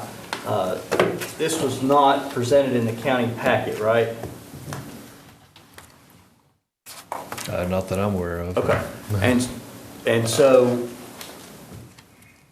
because of that, we went back, or you went back and looked through your email, right? That's correct. Okay. And do you have your cell phone with you today? Yes, I do. Okay. Is this it? Yes. At my request, did you go back and look through your emails to see if this report was submitted electronically? Yes, that's correct. And it was submitted to Shelley Stevens and Dan Brubaker on March 25th. So I'm not from here. Who's Shelley Stevens? That was, or is, the planning director for Caldwell County. Okay, and where is she now? As I understand it, she's still on maternity leave. Yes, sir. So, you presented this no rise certificate or no impact certification both to Caldwell County, but also to Mr. Brubaker. That's correct. Okay. So, let's go through your, is that your seal at the front? Yes. That's your number? Yes. What does it mean when an engineer puts a seal on a report? That we feel it's accurate. We feel it's complete and correct. So walk us through the steps of, well, let's walk through your report just for a minute. What were your findings in regards to the data that you had? Well, basically, in a nutshell, we've found that the two box culverts, 14 foot by 9 foot, have no impact to the base flood elevation, the flood area, if you will, for the Stratford Creek. And what data did you utilize to make that conclusion? And how did you gather your data? Well, basically, in doing a no impacts report, if you look at the table of contents, that kind of outlines the process that has gone through. The original data comes from the state, and it comes in the software format that Benji had mentioned, the HEC-RAS format. And it's a downloadable file. Anybody can download it with any, computer. And if you can actually download the software as well to be able to view the data that you've downloaded. And this is what we call the data for the duplicate model. We basically get that data from the state, run it through the software, see if it matches what is shown on FEMA's flood maps. All right. Item C in the table of contents would be us entering existing conditions data based on survey. All right, as Benji had mentioned, when these are created, they use Lidar Survey, which is not quite as accurate. I mean, it's pretty good enough to use, I guess. But we enter more exact data, field survey data, that our survey crew had collected in the area that the culvert is going. That way, the model becomes more accurate with the existing conditions stage. At this point, it will no longer match. Most of the time, 99% of the time, it will no longer match the duplicate data that we received from the state. It changes, if that makes sense. So we enter field data, improve the model, and then come up with existing conditions data, which is now the new baseline to perform the no impact certification with the proposed conditions model. Basically, you've got 3 tables in your packet. Each of these tables represent these 3 steps in the process. This process was, basically that's what the state's developed as a guideline to tell if there's been a rise based on what you're wanting to do. So you, just to walk you back real quick on some stuff you said it was a LiDAR LiDAR survey? That's correct. And what, That was for the duplicate model, is usually what they use. well, if they don't, what is a LiDAR survey? If they don't have people there on the ground surveying it, how is a LiDAR survey done? Best I understand is they fly over with a plane and collect survey data. Okay, so they fly over with the plane, get some base data, Yes, and then you go on the ground and survey with the lasers and everything and get on the ground data. that's correct. Okay. And then, I know it's a dumb question and you kind of answered it, but which one's more accurate? The on the ground data or the LiDAR data? Definitely the ground data is more accurate. So how do you take the less accurate LiDAR data and make it coalesce with the ground data? It's basically when we put the new data in based on the survey, we're actually putting in a series of points to create a cross-section of Stratford Creek or the body of water. And basically they get, these new cross-section points are put in and into the model along with the LiDAR data. So you're really trying to string two data sources together in one model. And they don't always line up, and you use good engineering practice, good judgment to raise or lower to line them up with the, I guess, existing data or duplicate data. You have to adjust them. All right. And so then after you have your data on the ground, how do you insert the culverts in this case and determine whether there'll be a rise or not? It's basically, there are modules within the program, within the software that allows you to enter the culverts. You tell it based on stream station, where you want the culverts to go. And that's, I don't know if we need to try to explain too much about the stationing, but stationing, I guess, increases as you go upstream. So, or downstream, let's see. Yeah. So that gives you a distance as to,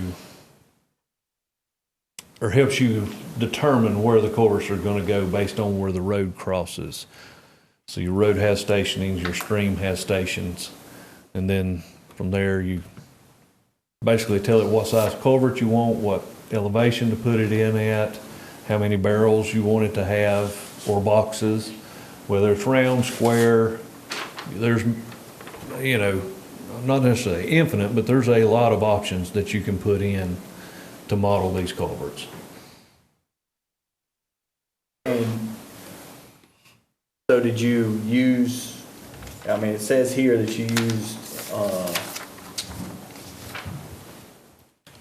double 14 feet by 9 feet box culverts? That's correct. Okay. And were those, I mean, are those a standard size? Were those created just for this project? Or do you know?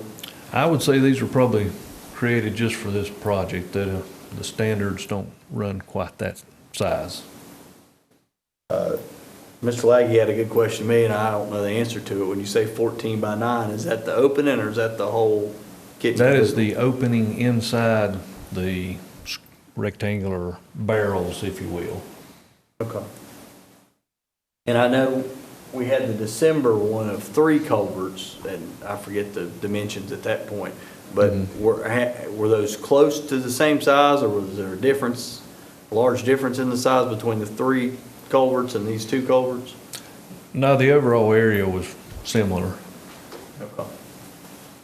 Elevations were probably almost identical. So after running the models with the culverts inserted, did you find whether there would be a rise in the flood and during a flood event? We found that there would not be a rise. I mean, when you put them in, there's some adjustments you have to do as far as their placement, raising them up or down, adjusting the grade to ensure that there's no impact, no rise to the body of water you're analyzing. Okay. And how, for these culverts, do you just drop them on the creek bed? Do you dig it out a little bit and put them, you know, a little bit so that it's a little bit in the creek? How do you do that? Usually, I guess the Army Corps likes to see these culverts buried 1 foot. And when I say 1 foot, the bottom of the culvert is buried 1 foot below the existing stream bed. Why?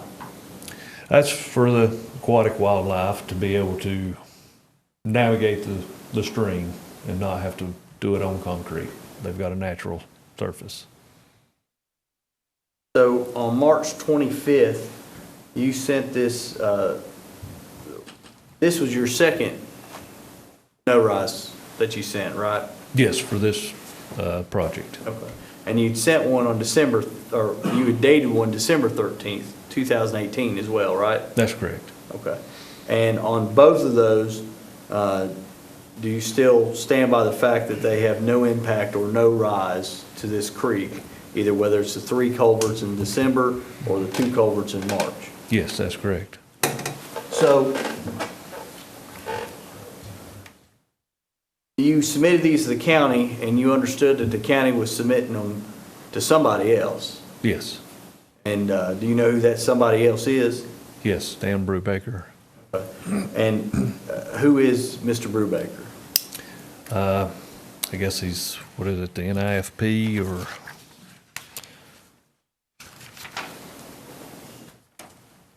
NFIP, Western, no. You know who he works for? Well, he's basically the coordinator for risk management for the National Flood Insurance Program. Okay. So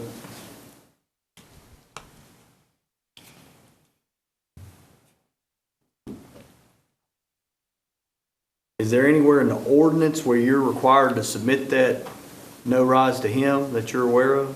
No. But you submitted it to him anyway, and he offered some sort of suggestions on your first one. That's correct. And did you make any, do any additional work to try to appease his suggestions? Well, from his first set of comments to the second set of comments, that's when we changed the culvert number of barrels and sizes. But we did take into consideration his first set of comments from, I guess that would have been February 13th. So, but yeah, we took those into consideration. Well, I'm going to ask the board for a little bit of guidance here. I object to Exhibit D as being hearsay. If the board is going to accept Exhibit D, and that's Mr. Brubaker's letter, I'd like to go over it with Mr. Poteet. But if the board is going to strike it and remove it for being hearsay, then I do not want to go over it with Mr. Poteet. May I be heard on that? Yes. Chairman, since we're getting to the evidentiary issue already,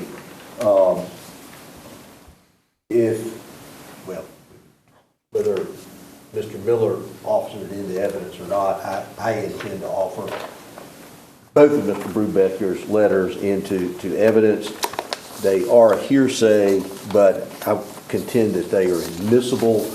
Earlier, Mr. Miller made mention of the fact that with this, may I approach? Yes. With this being a quasi-judicial hearing, the rules of evidence technically don't apply.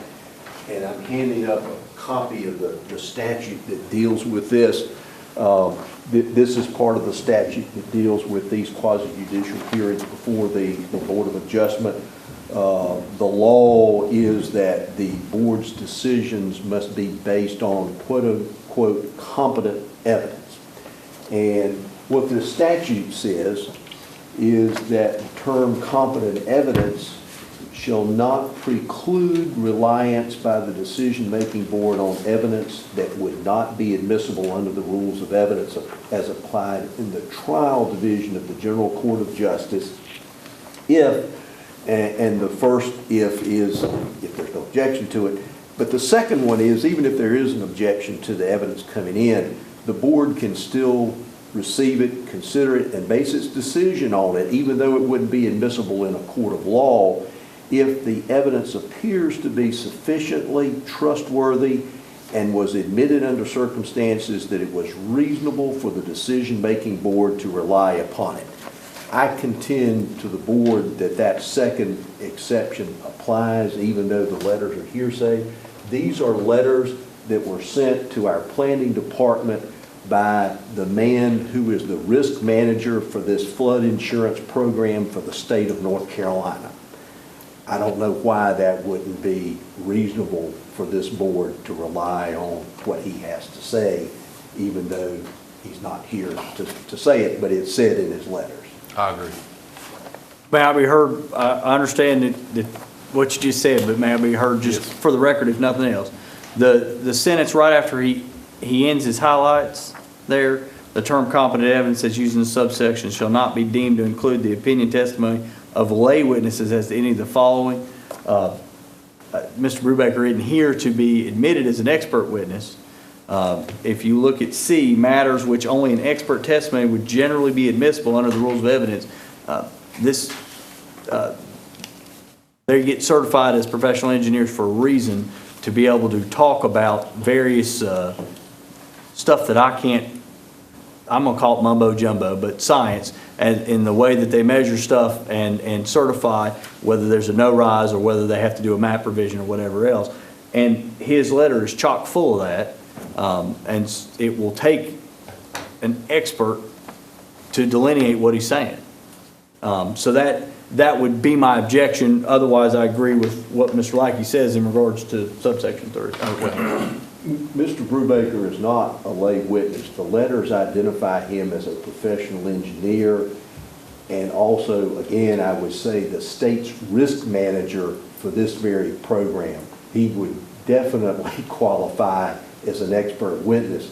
And although I understand there's technical language in these exhibits that Mr. Miller and I are not going to understand, and perhaps some of these guys will, there's also language in there that I think this board will clearly understand. I agree. Do we need to enter this as? Well, he's offering it at this point. Yeah, I'm gonna enter it here in a sec. But before I enter it, I would move to introduce, and I probably should have done it with Mr. Thomas, but I'll introduce Mr. Poteet as an expert engineer. Okay. No objection. I'm going to show you Exhibit D. March 31st letter from Brubaker. You got it? Okay.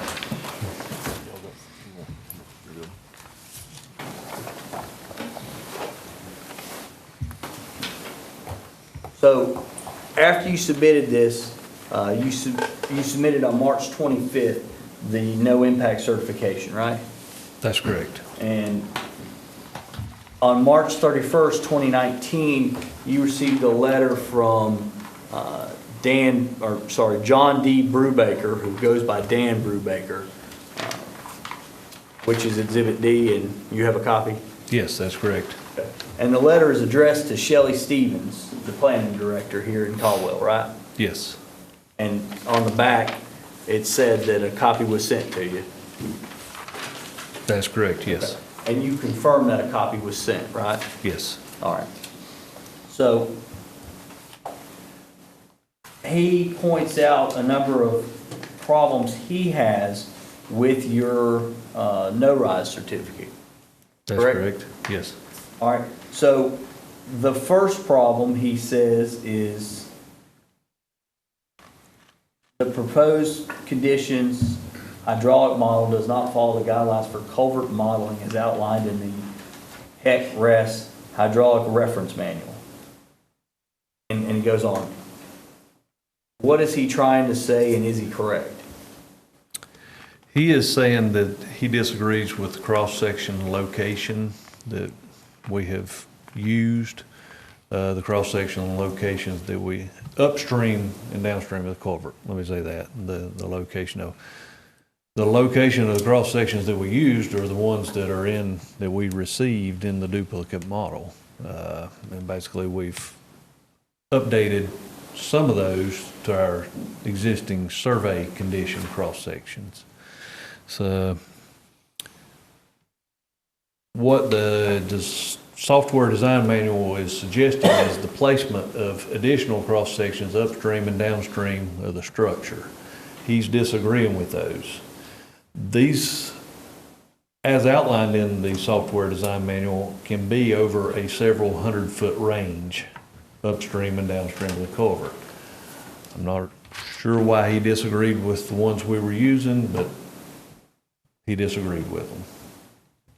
I feel we were within range of what the software is requesting.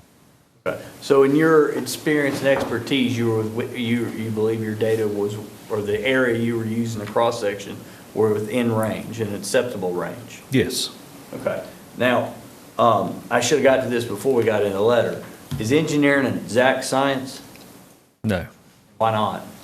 There's some judgment that goes into things, especially stormwater, hydraulic type scenarios. And there's several factors into the calculations and equations. Some of the factors are based on judgment, opinion, personal preference, personal experience. There's many, many factors that go into an hydraulic calculation. I mean, there's any of the factors, almost any of the factors could be argued. Most of them were minor. I mean, even Benji and I are going to disagree slightly on some of those numbers, some of those estimates. A lot of stormwater calculations are estimates. The rainfall data that we use is an estimate, is an average. But that's what we got. The speed at which the water flows down a channel is based on an end value. That end value is, whatever you pick to use. I may pick one number, Benji will possibly pick a slightly different number. We may occasionally hit the same number. They're estimates. It's not an exact science, especially when it comes to stormwater runoff. You don't know how fast some of it's going to soak in the ground. There may be areas within the drainage area that collects water and it pools up for a while and soaks in. So, I mean, you've got grade, you've got ground, soils conditions, and again, you're basically guessing at how much rain is going to fall out of the sky.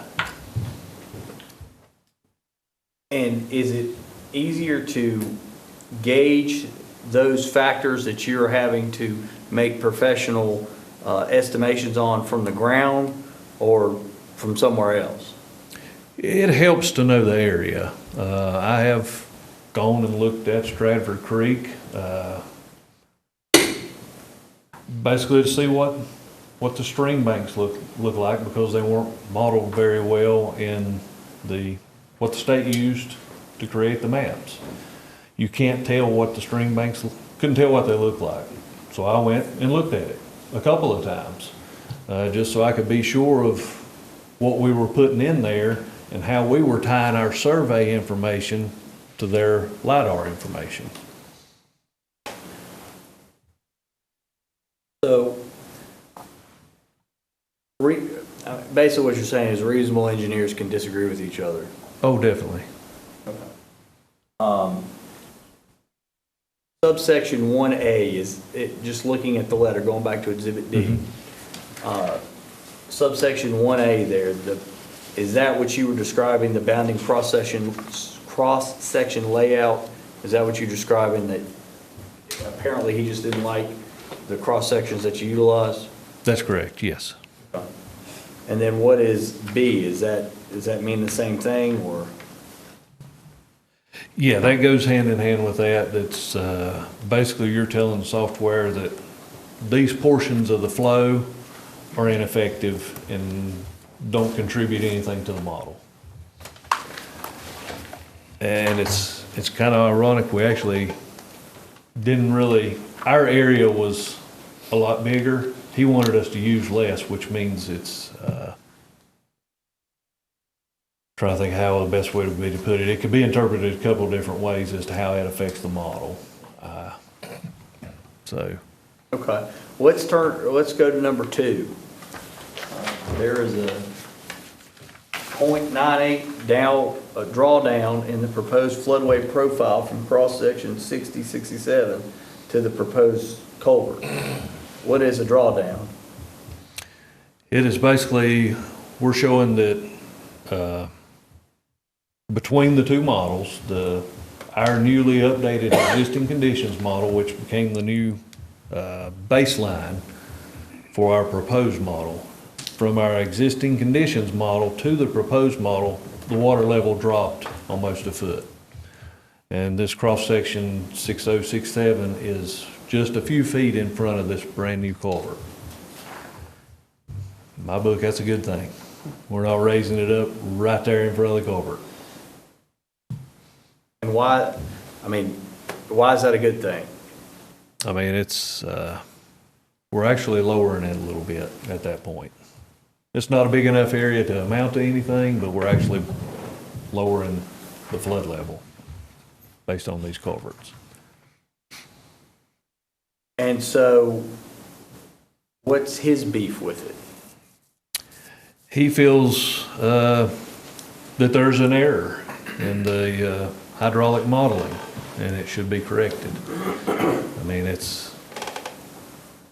I guess it could be debated whether he's saying the software's not looking at it right because it's dropping, or we didn't do something right because it's dropping.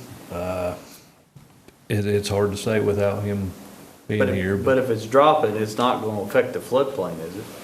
That's correct. It's going to make it smaller, if anything, which is not, the floodplain is not changed if it's reduced. We'll keep it at the same, and it's just a little added security, I guess, if you will. Okay. Then he says in paragraph 3, there is a large difference in reach lengths between the effective model and the existing and proposed condition models. What does that mean? Yes, and he is correct on that. We found a typo and corrected that. Didn't change anything with the model. Okay. So he found a typo there, and you went and looked at it, and it doesn't affect. But we corrected it, and it didn't change the flood levels or anything. I guess it would be a more accurate way of stating it. Okay. So that doesn't change your certification? That's correct. All right. And then 4, the culvert bottom end value is set to .013. This is significantly less than what it would be expected from a culvert buried 1 foot. What does that mean? What the reviewer was looking for there, as we discussed, the bottom of the culvert is going to be 1 foot below the existing stream bed. All right? The existing stream bed within Stratford Creek, the original modeler from the government, used a roughness coefficient of 0.045. All right? That's kind of like, I guess, if you guys do any woodworking, you got your different grades of sandpaper.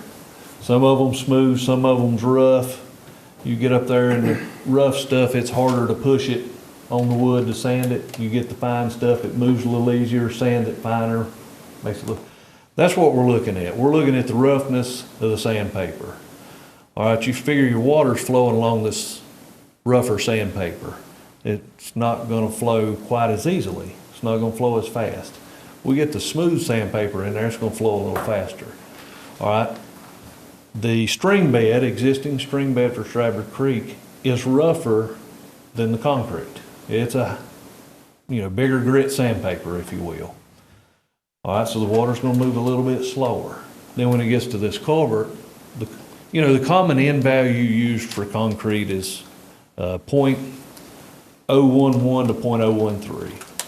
So we were using the conservative number. I think, does it go up to 0.014 or 15? I can't remember, but at any rate, we were using a little bit conservative, we felt like, for concrete. What Dan is saying is we should have used .045 because the creek is gonna have a foot of sand and river bottom, creek bottom in it. Well, I don't know if you guys have seen what happens in one of these box culverts when you do have a flood event. That bottom gets washed out. Then as the water goes down, that 1 foot, sand and stuff settles out and builds that bottom back. I don't know if any of you guys have witnessed that or seen that, but that's something that I do know that happens. I don't know that you could find documentation of that, but I guess at this point it may just be considered an opinion. I don't know. Well, let's go back and before we say most of your testimony is an opinion as a professional engineer. Yes. But you say you witnessed during flood events, the bottoms of these culverts being washed out, where it's just to the bare concrete. That's correct, yes. Okay, and how many times have you observed that? I never thought to put a number to it. It's been several times. I mean, I used to inspect culverts, box culverts, bridges, and whatnot, for the NCDOT. I mean, I was contracted with the company. I understand, but as part of your contract work, you dealt in culverts. Yes. Okay, and so you spent a lot of years messing around with culverts. Yes, several years, about 7 years. Okay. And so in your engineering opinion, you decide to use the friction value for concrete as opposed to the friction value for dirt. That's correct, yes. And Mr. Brubaker disagrees with you. That's correct. The point of this is do it in flood conditions, not normal conditions, right? That's correct.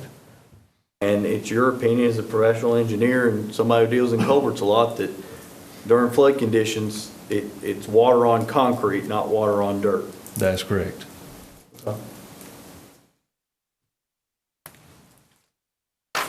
So you've looked at 1 through 4 on this letter, and you agree with 3 that there was a mistake in your Station in your station, but that didn't affect the no impact certificate. No, none whatsoever. And you disagree with 1, 2, and 4.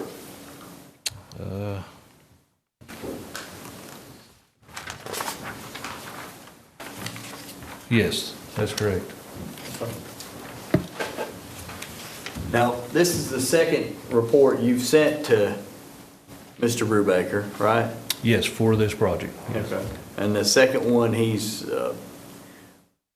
disagreed with. There's a good word. Disagreed with. Is that correct? Yes, sir. Okay. So you sent him an email on April 5th of 2019 after you received his email of March 31st, didn't you? Yes, sir. Okay, I'm going to show you, well, I'm going to move to introduce Exhibit D if I hadn't already. Okay. I'm going to show you Exhibit E. I'm going to turn to the back. If you look at that bottom email,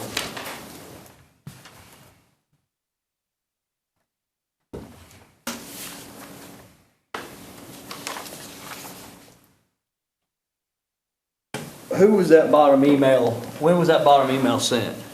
That was sent on Friday, April the 5th of 2019. Okay. Is that the correct one? Yes. Okay.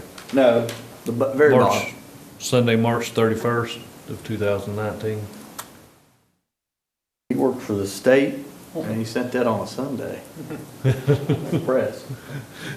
All right, so it was sent by... May the record reflect that the applicant's counsel is impressed with Mr. Brubaker. Just his work ethic. So that was sent from who? Dan Brubaker. And it was sent to who? That was sent to Shelley Stevens and copied others. And were you one of the others? Yes. Okay. And so you eventually responded to that email, didn't you? Yes. And when did you respond to that email? That was on April the 5th, Friday, 2019. Okay. And what did you say in your email to Mr. Brubaker? Basically that we would agree with his suggestion for pursuing, I guess, the Clomar-Lomar route for this project. Okay, well, let's just read exactly what you say. Says, I agree with the Clomar suggestion. The flow is too much for culverts to handle without a change. And then requested that he let us know how long in general that it takes to get a Clomar approved. Okay, so why did you send this back?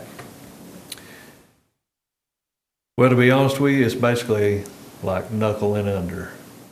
You deal and fight with certain people at the government during a review, try to speak reason to them, and some just do not listen. Some do, but some don't. He's one that doesn't. So you either fight the fight with him and drag it out for a couple months, knuckle under, and get on with life. I chose the second, just to agree with him, appease him, and move on. Have you dealt with Mr. Brubaker before? Yes. Okay. And how many times have you dealt with Mr. Brubaker before? At least 2 or 3 other times, yes. Okay. And were those no-rise Yes. certifications? Yes. Did he make you do multiple drafts, or? He tried. Yeah. There was one, he did find a minor mistake. Again, it was a stationing error. If you see the pattern there, that's a common, easy thing to do when putting in new cross sections. But that's all it was. We corrected the number. There was no change. The no impact went through. He approved it. The other one should have been exempt. I tried to argue that with him, and I did argue that with him for about 3 months. Cost our client a lot of money. After we sent him enough proof, he finally agreed. But he, to start with, he kept saying we were wrong. We needed to do this process, and I kept telling him, no, we don't. You need to come look at the property. Sent him pictures of it. He wanted to see pictures from the 70s of that property to prove that it was really there at that time. Had the owner looking through his old family photo albums. He found them, sent them to me. I scanned them, sent them in to Dan, and he finally agrees with us. This process took several months. I think that's irrelevant to this case, though. Okay, all right. Just trying to set a precedence and prove a point. I understand. So you've had prior dealings with Mr. Brubaker? That's correct, yes. I should have. And so, have you ever got a Clomar before? No, never had to. Okay. Never needed to. All right. Now, I know you state here in this email that the flow is, that I agree with the Clomar suggestion, the flow is too much for culverts to handle without a change. This email was sent when you were not under oath. You're under oath now. Mm-hmm. Is there a change under your findings in the no impact certification? No, not either one. Okay. And so you, even regardless of this email, you still stand behind your findings in your no impact certification and your seal? Yes. Now, Mr. Brubaker sat back as a reviewer. Have you ever reviewed, been in his position and reviewed for a municipality? Well, strike that. Why would a municipality ask Mr. Brubaker, somebody in Raleigh, to review an engineering study? Well, it's there for those that don't understand it to get assistance. So,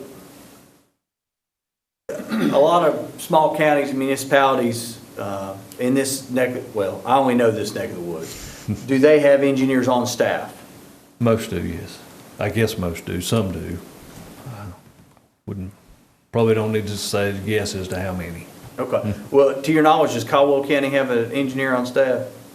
I do not know. Okay. What about the city, or maybe not the city, the town of Gamewell or No, they do not. Road His? Well, they use us. Okay. We're on call. And do you ever do any work for the town of Troutman? Yes, All right, where's that at? that's in Iredell County. And what do you do for Troutman?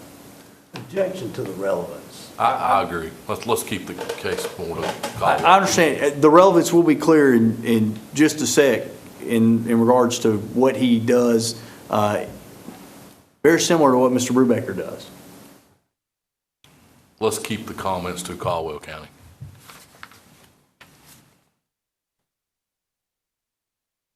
Can I do an offer of proof? Sorry? Can I do an offer of proof? Yes. Trying to keep it in as little questions, if I may have a moment, just to formulate them.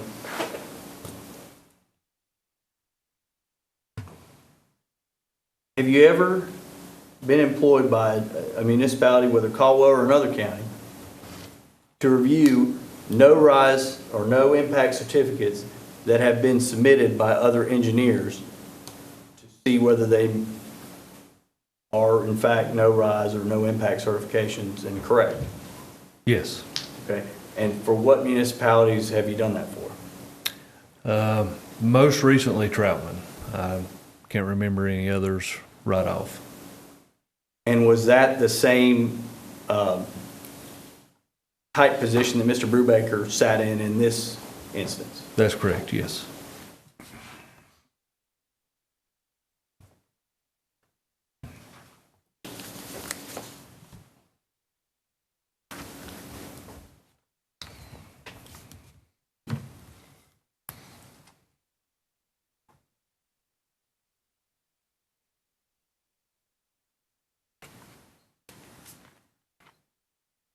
I don't have any further questions. Okay.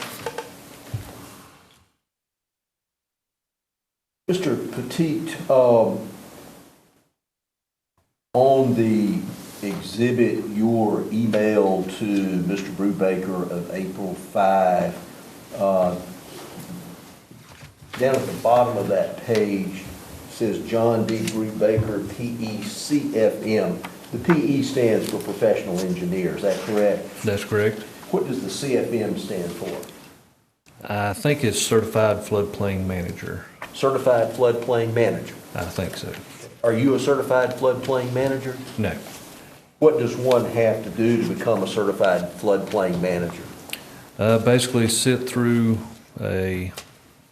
his class, and I don't know if you have to take a test or not. I'm not sure. So he teaches the class? I think he does. For people to be qualified for that? He assists with local government officials to try to teach them about their responsibility to review, I guess, plan development. Is it your testimony here this evening that when in your email of April 5 you said, quote, "The flow is too much for culverts to handle without a change," close quote. Mm-hmm. Are you now telling us that that was a lie? No. Okay. Can I elaborate or respond? Your attorney wants to ask you to, he can.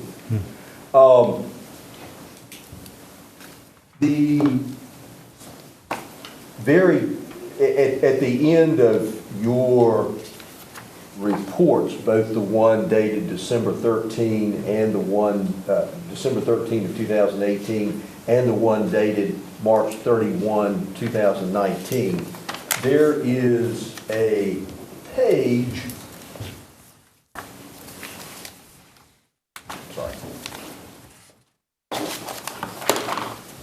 There is a page that is captioned floodway no rise / no impact certification. Is that correct? So which, is that in both? In both. Should be in both, yeah. That's at the end of the report. That's correct. And that is the actual certification itself, isn't it? Yes. And that is a form that is promulgated by FEMA and the state in connection with this National Flood Insurance Program, isn't it? Yes.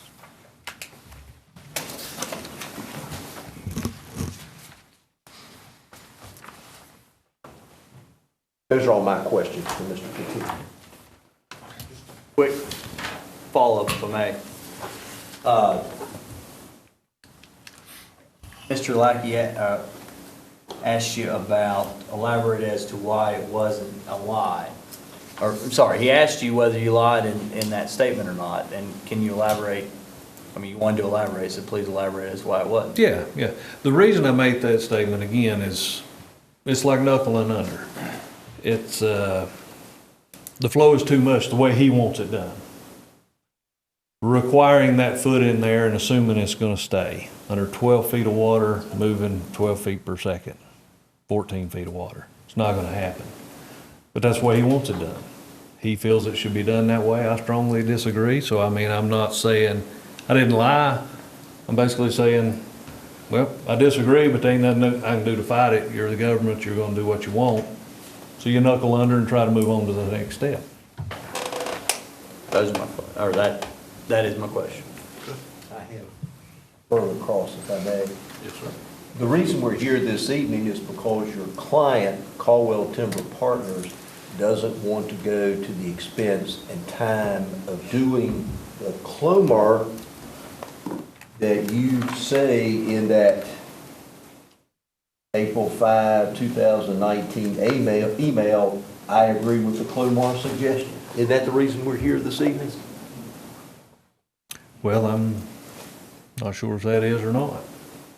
I mean, it's, Thank you, that's all. okay. I don't have any follow-up. Okay. Let me see. All right. He's under subpoena. I don't know if he can make it back to where he needs to go. I would ask him to be released. However, I don't know if the board wants to question him or not. Or his ride. Okay. Which would be Benji, or Mr. Thomas, sorry. Okay, I would ask the board if, at this time, if you have any questions of Mr. Petit, let's call him forward and ask him first so that we may release him. I have one question. Will you please come forward? Yeah. Why did you make the change from the 3 box culverts down to the 2? It's quicker to install, and I think it actually came out a little bit cheaper based Okay. on the estimates that the developer had In your gotten. professional opinion, if you would have left the 3 box culverts in there, do you think you would have got the no-rise permit? It's hard to say. In my opinion, I feel we should have, yes. In either case, I feel we should have. That's all I have. Any further questions from the board? Just the three would have been 2 foot wider than 2, Mhm. is that correct? Three, 9 by 10, 3 9 by 10s would be 30 feet, but then the 2 9 by 14s would be 28 feet. Is that correct? Am I thinking correctly? It is, however, there's gonna be, where the boxes join together, you're gonna have about 2 feet in each section that you wouldn't account for. So, yeah, and again, that's, the way it's modeled, you also have more surface area with the 3 boxes that would actually increase drag on the flow downstream. You had a little bit less with the 2. Okay. I'll go back to Exhibit C, the first one submitted. It was not approved either, correct? Not by, it was not seen to be in concurrence according to Dan Brubaker. Was there an interpretation made, as was with the March? Well, at that point. With a letter by him, I guess. Was there an interpretation via letter like you received on your, I apologize, on the March 25th? We mean an interpretation. So his interpretation of your March 25th of not meeting the requirements, needing the Clomar instead of the no-rise, was there an interpretation of your The February. the December 13th? Yes. What was that interpretation that he sent you? If I may, I intend to offer that into evidence when we. I mean, while we got him here, I can introduce it. I don't know what number we're at because my computer died, but, sorry, what letter we're at. I'm sorry, Jay, could you repeat that? J. Jay. We were asking about the interpretation of the Dan The had first- for his the first first one. draft. And, because we don't have it in front of us. Right. Of course, we have the latter one. Right. And he said they were going to introduce it at some point, so while he's doing that, I do have a question. About your email, I guess. You said you disagree, but you agreed with him because you were. I understand where you're coming from, but Right. I work in a professional field. Yeah. Professionals disagree, I understand, but you could, if you disagreed, you could have said, I disagree, but I will do what I can, I guess. Why didn't you say that you disagreed? I've done it before, it's pointless. Like I say, that was the other case that I may have elaborated too much on. That was kind of the reason I was doing so, is because it's, with some folks, it's no point. I just have it seems like with this, the way your statement there, that you completely agree with him. There's Oh, no gosh, no. disagreement in your, we all know how emails are. I mean, it depends on how you interpret it, but I mean, I guess there's really no interpretation other than you completely agree with him the way it Right, looks. yeah. I don't know, maybe in the future you may say, I disagree, but we can do something. I mean. Yeah, well, there was almost a week between the emails. It took me that long to cool off before I think I did fire off an email that is not shown there. I cannot remember for sure, and it's basically what the crap you want us to do. Okay. I didn't get a response, so then I was like, okay, whatever, you win. What do you want us to do? Would you have something you'd like I to would do? move to introduce J, which would be the February 13th letter from Mr. Brubaker, Ms. Stevens, that Mr. OT is copied on to the board.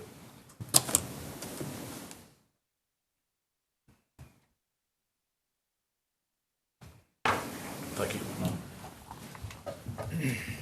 I'll get you. Sure. Here, I've got one over there. But you'll probably need it to testify. You're good. You're good. We can share. We're good. Okay.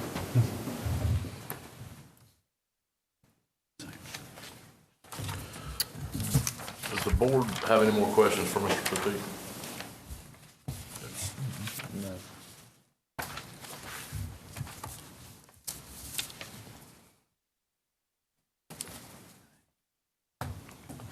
You have any more questions? No, and I have no objection to him being released. Get back to some We more have no pleasant further- place than this. We have no further questions. If you want to release him. Unless you want to talk. You have something. I may want to ask him just a few questions on J. So Okay. Mr. Poteet, in regards to J, I know you thought you were almost home free, and I'm sorry. That's okay. No problem. Just going quickly through the numbers there. Number one, it appears to be the same drawdown that That's correct. at the same cross-section, 60-67, that's in number two of the first one, right? That is correct. Except this one's .81 feet as opposed to .98. Yeah. And in your engineering opinion, that's more that's probably better. Yeah, that's bonus. Okay. What is the channel velocity exceeds 16 feet per second at cross-section 6967? And again, that's an opinion. He doesn't feel the velocity should be that high. Is that the velocity you measured? Yeah, yes, that's what the stream modeled. Okay. And then, what is number three saying? That is the software, if there's a large drop in elevation and the energy equation, sometimes it can't, through a series of calculations, can't come to a conclusive answer, and it assumes an answer. This error is there in the model we got from the state in a couple of places. We were able to clean it up and get rid of it some, but it did occur in this one place and we weren't able to alleviate it. But again, it's there in the software that we got from the state as well. Okay. He doesn't make this allegation in regards to your March 25th report, does he? The item 3, no. Did anything change in your March 25 report that's different than your December report? Actually, I think we were able to appease that comment and get rid of it in the March 25th. Okay. So we did take care of that in the March 25th one. The number 4. All right, this is, when modeling a culvert, there's coefficients that you can put in there that, based on your judgment, help it model the stream more accurately. In doing it the way he's saying, it's not quite as conservative as the way we were doing it, if that makes sense. He's not wanting us to be quite as conservative. I guess it might be a little more accurate, but it's not as conservative. So, I mean, that was a toss-up. We put it in there and done it. It helped out our case. So that was no problem. This isn't in the new one. That's correct. Was there a change, or is the change because the culverts are different? No, we went ahead and went with the way he liked to have it done and changed it. Okay. There is an excessive encroachment surcharge at cross-section 6967. Yes. What is that? That one's going to be a tough one to explain. You have a floodway and a floodplain. In the floodplain, a lot of times you're allowed an encroachment area. All right. At this cross-section, we were using the encroachment area. Well, that encroachment area, you're allowed to, where those are used, which is usually it's either you have it or you don't on a body of water. This one has it. We used it for that one section, and it caused an increase. You're modeling 2 levels of water when you run the model. One of them is if those encroachments, there's nothing there. The other model is you're assuming the entire encroachment area has been filled in. Well, we had filled in one. Well, all right, we only have to model one of those because it's filled in, correct? He's saying no, he still wants them both modeled.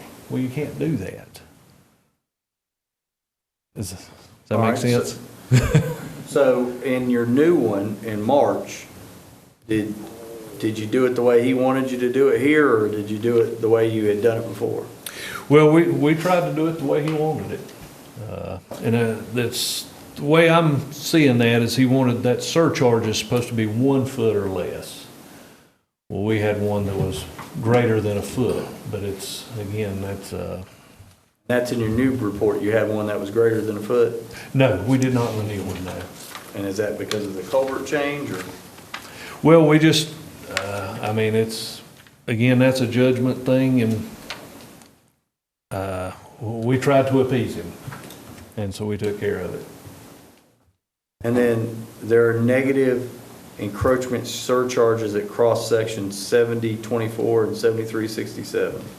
Right. And again, that's modeling it, if you fill it in, the floodplain, which we were not doing, but he wants it modeled that way and says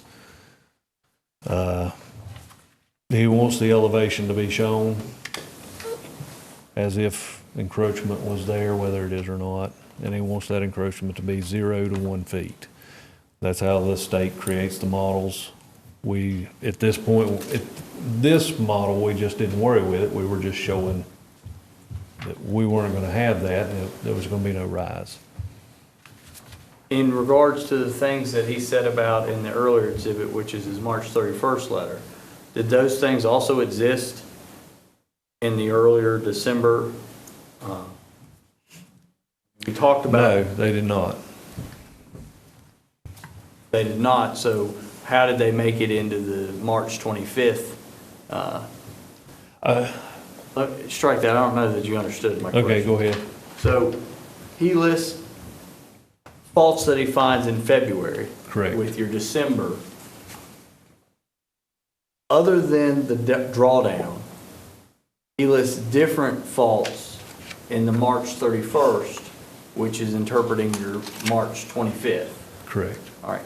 So the faults he lists, or the alleged faults he lists in his March 31st letter, did those faults also exist in your December 13th no-rise certification, but not listed on his February letter?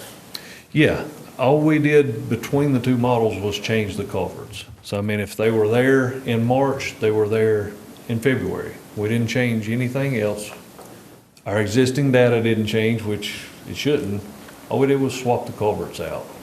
So is that what you're referring to? Those are my questions. Okay. Anyone have any further for Mr. Petit?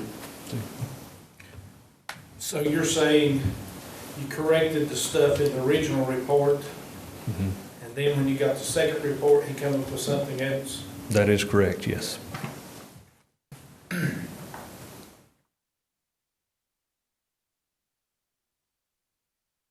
Let me step down. You have anything, Mr. Lackey? No. Okay. If you want to release him, you Yeah, can do it. wait, yeah, if he's, can be released, you got him under subpoena, so if you're good with it. I have no objection. Okay. Y'all go on if you want, or whatever you want to do. Thank you. Thank you, Mr. Petit, for coming. Thank you. Sorry you had to come, sorry you had to come here for vacation. I hate I had to myself. That's time you can't get back, that's for sure.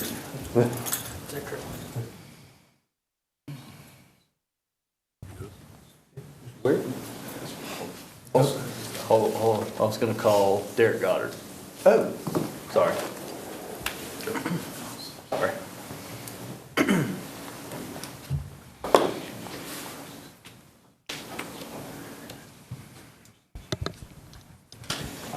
So, please state your name for the record, sir, and where you live. So Derek Goddard, Callaway Gap Road, West Jefferson, North Carolina.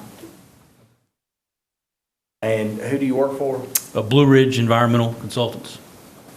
And as part of your job at Blue Ridge Environmental Consultants, have you ever been a part of getting a CLOMAR and a LOMAR?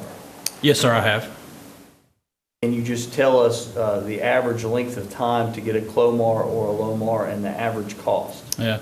So a CLOMAR is a conditional letter of map revision. It's typically done before, and it's about 4 to 6 month process. Approximately $25,000 for that one. The LOMAR is the post condition. So once you do the pre, you have to do the post, and that's again another 4 to 6 month process. Approximately 25 to even 35,000, depending upon the complexity of the study. And how many of those have you been a part of in getting? 2. Those are my questions. Okay, so thank you. That would be the evidence for the applicant. Before I begin questioning Mr. Ware, and again, in the interest of making a full record in case this goes any further, I want to introduce into evidence a copy of the entire Caldwell County flood damage prevention ordinance. So that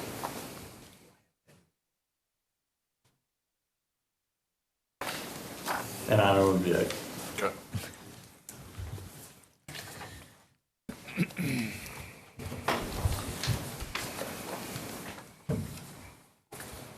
Sir.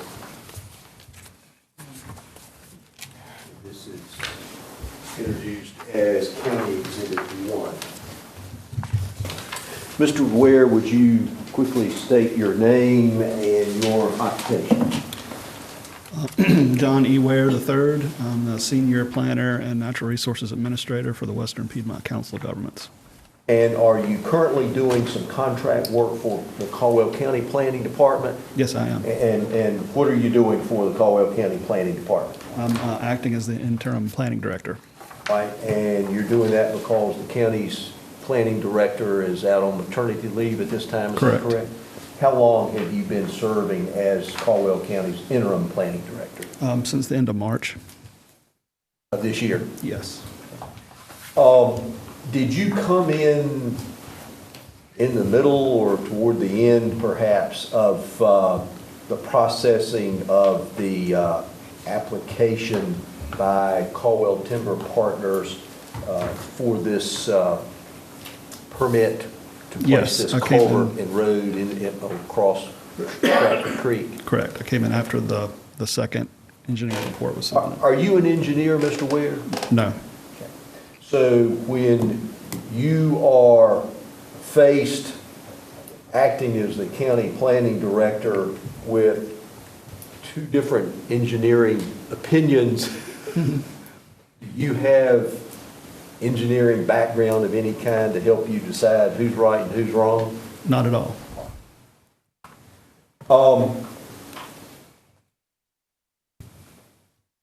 I want to offer into evidence, if I may, as County Exhibit 2,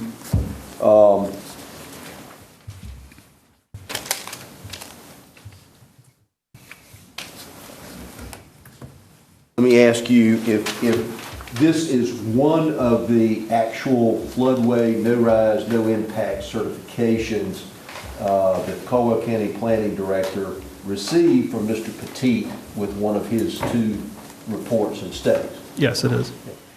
Move to introduce this as County Exhibit 2. That's right. Thank you.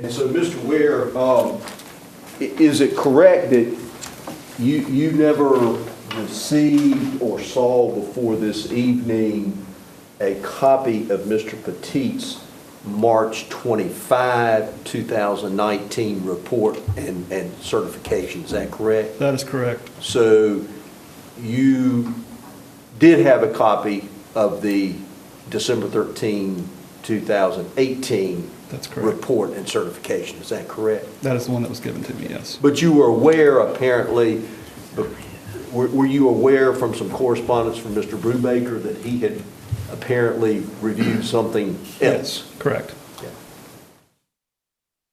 And I apologize, I know it's already in evidence, but I want to make sure I get everything that I think I need in the record. Asked to introduce as County Exhibit 3, a copy of Mr. Brubaker's letter dated February 13, 2019, in response to the first report from Mr. Petit. Yes.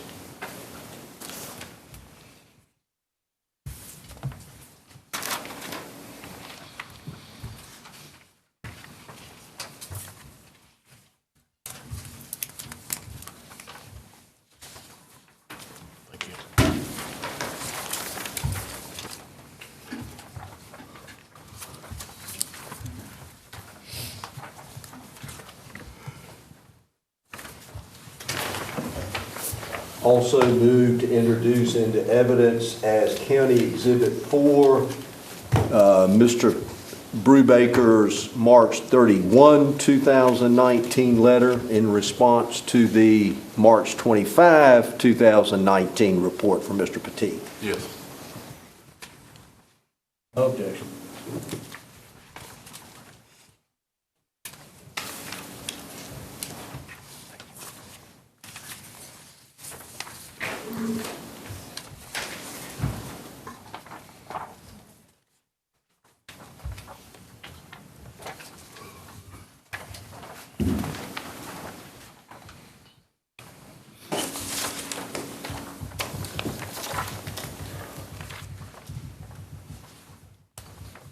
Move to introduce into evidence as County Exhibit 5, Mr. Petit's April 5, 2019 email message that he has already testified about.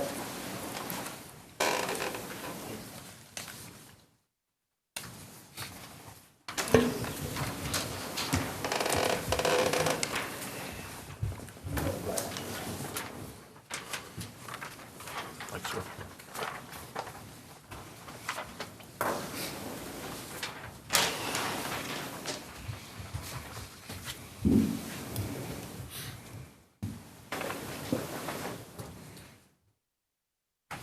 So, Mr. Ware, when you had to make a decision one way or the other about whether to issue this permit that Caldwell Timber Partners had applied for, did you have Mr. Petit's December 13, 2018 report and certification?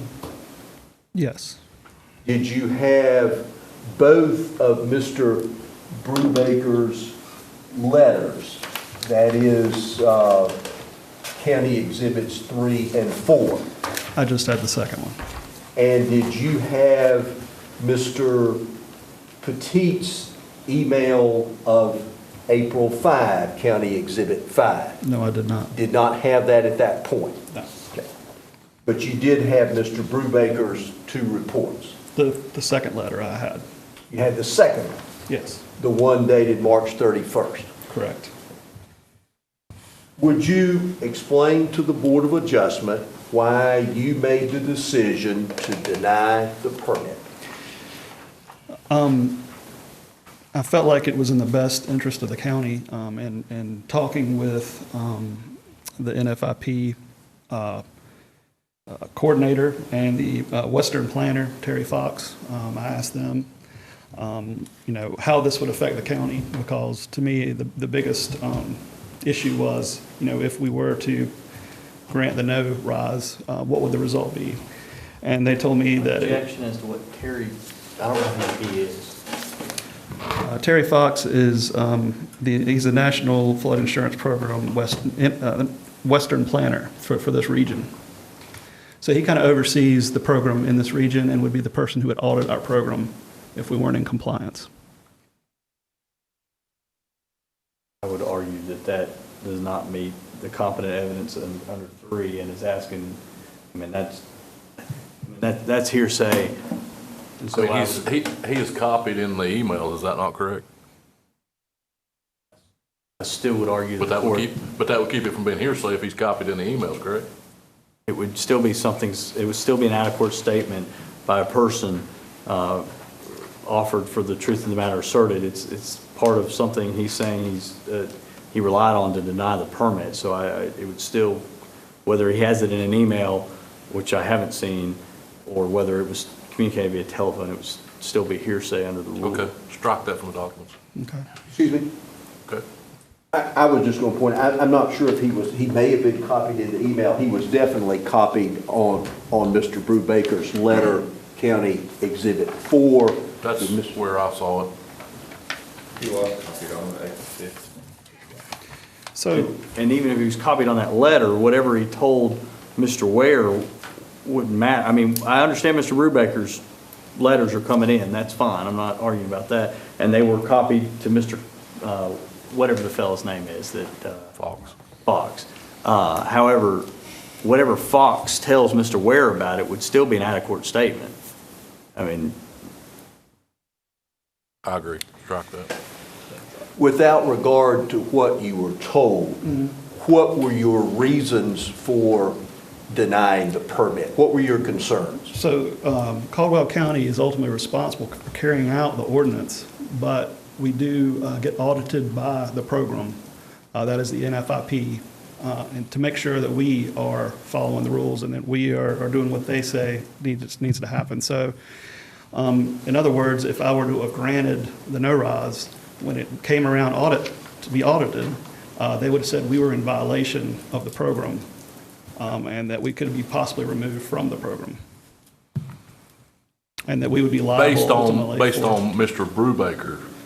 Mr. Brubaker had comments that were similar. He stated that the no-rise is not valid and approving it would be in violation of the NFIP program, would violate the county flood ordinance on several levels, and could result in the county's complete removal from the NFIP program. Okay.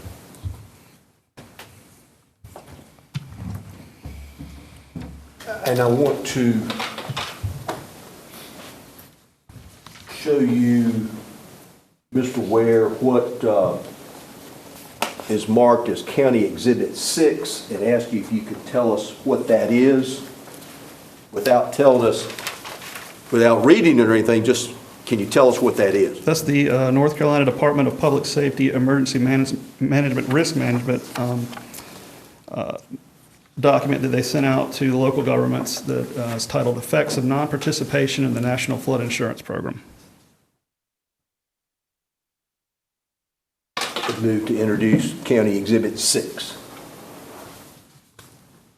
I guess I've asked the board item just briefly on the when this was, I guess a time frame of when this document was created. This was sent out possibly at the beginning of the program when they were starting in 2009 when they were redoing the ordinance. The floodplain was originally adopted in 1988, but they came back and gave us a new template to adopt in 2009. I think they provided that then to the local government, so they understood what it meant to be in the program. And is this a document from the North Carolina Department of Public Safety that describes the effects of local governments not participating in this flood prevention program? Correct. I move to introduce County 6. I'll withdraw my objection.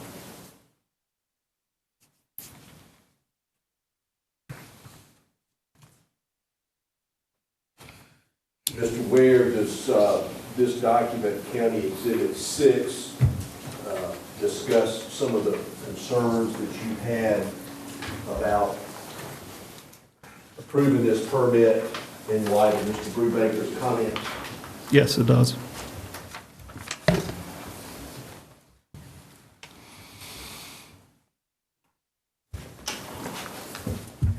Those are my questions for Mr. Ware. Okay. Mr. Ware, do you have a copy of the Caldwell County Flood Prevention Ordinance in front of you? No, I do not. Now you do? Now I do. All right, great. So, how, I understand the flood prevention ordinance names the planning director as the administrator of this program, right? I'll point you to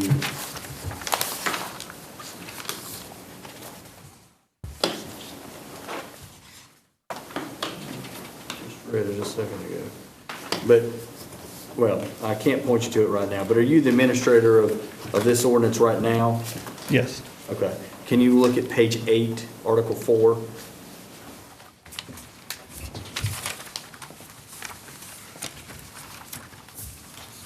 Page 8, Article 4.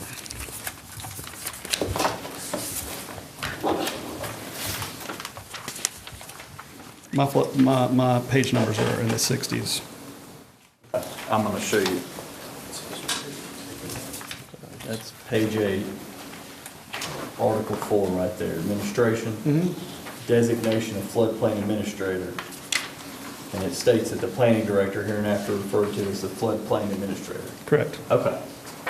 So, and I'll do it by articles, not floodplains. Yeah, slightly different. And you became the interim director because Ms. Stevens is out on maternity leave. Correct. And that happened about the end of March. Yes. And that's at the same time all this stuff was transpiring between Mr. Brubaker and Mr. Poteet. Correct. And so at this time, Mr. Brubaker is sending his letters to Ms. Stevens. Correct. So how did you get a copy of his March 31st letter? Mr. Goddard gave it to me. Okay. When did Mr. Goddard give it to you? When he came in and had called a meeting with Kim McGee behind me, to talk about the letter. I'm sorry, can you speak up, please? Yeah, I'm sorry. I was given the letter by Mr. Goddard when they came in to talk to us about the letter.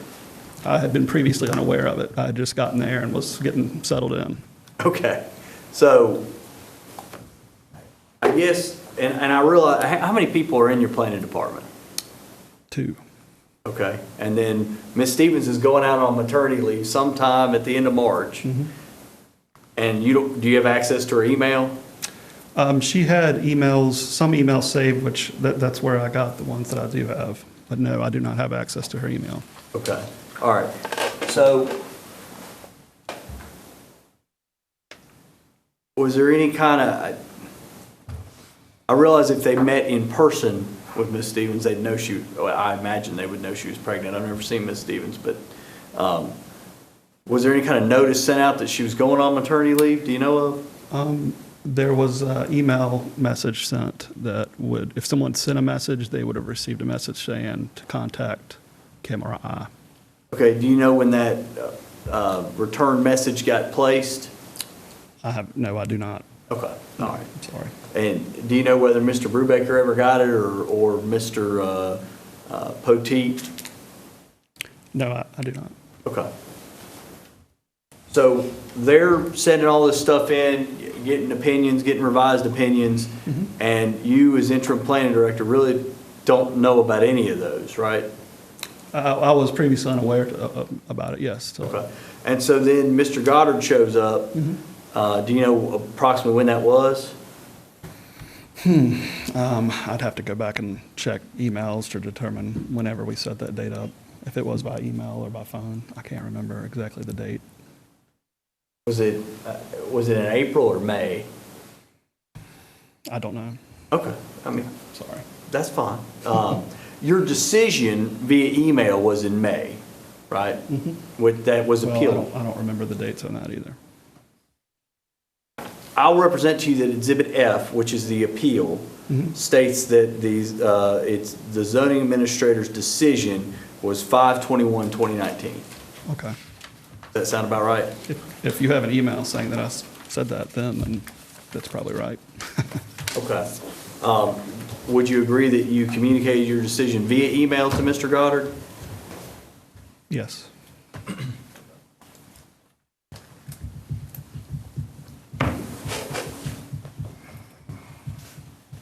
So the permit, you just testified you denied it, and you had the second letter, the March 31st, 2019 letter from Brubaker.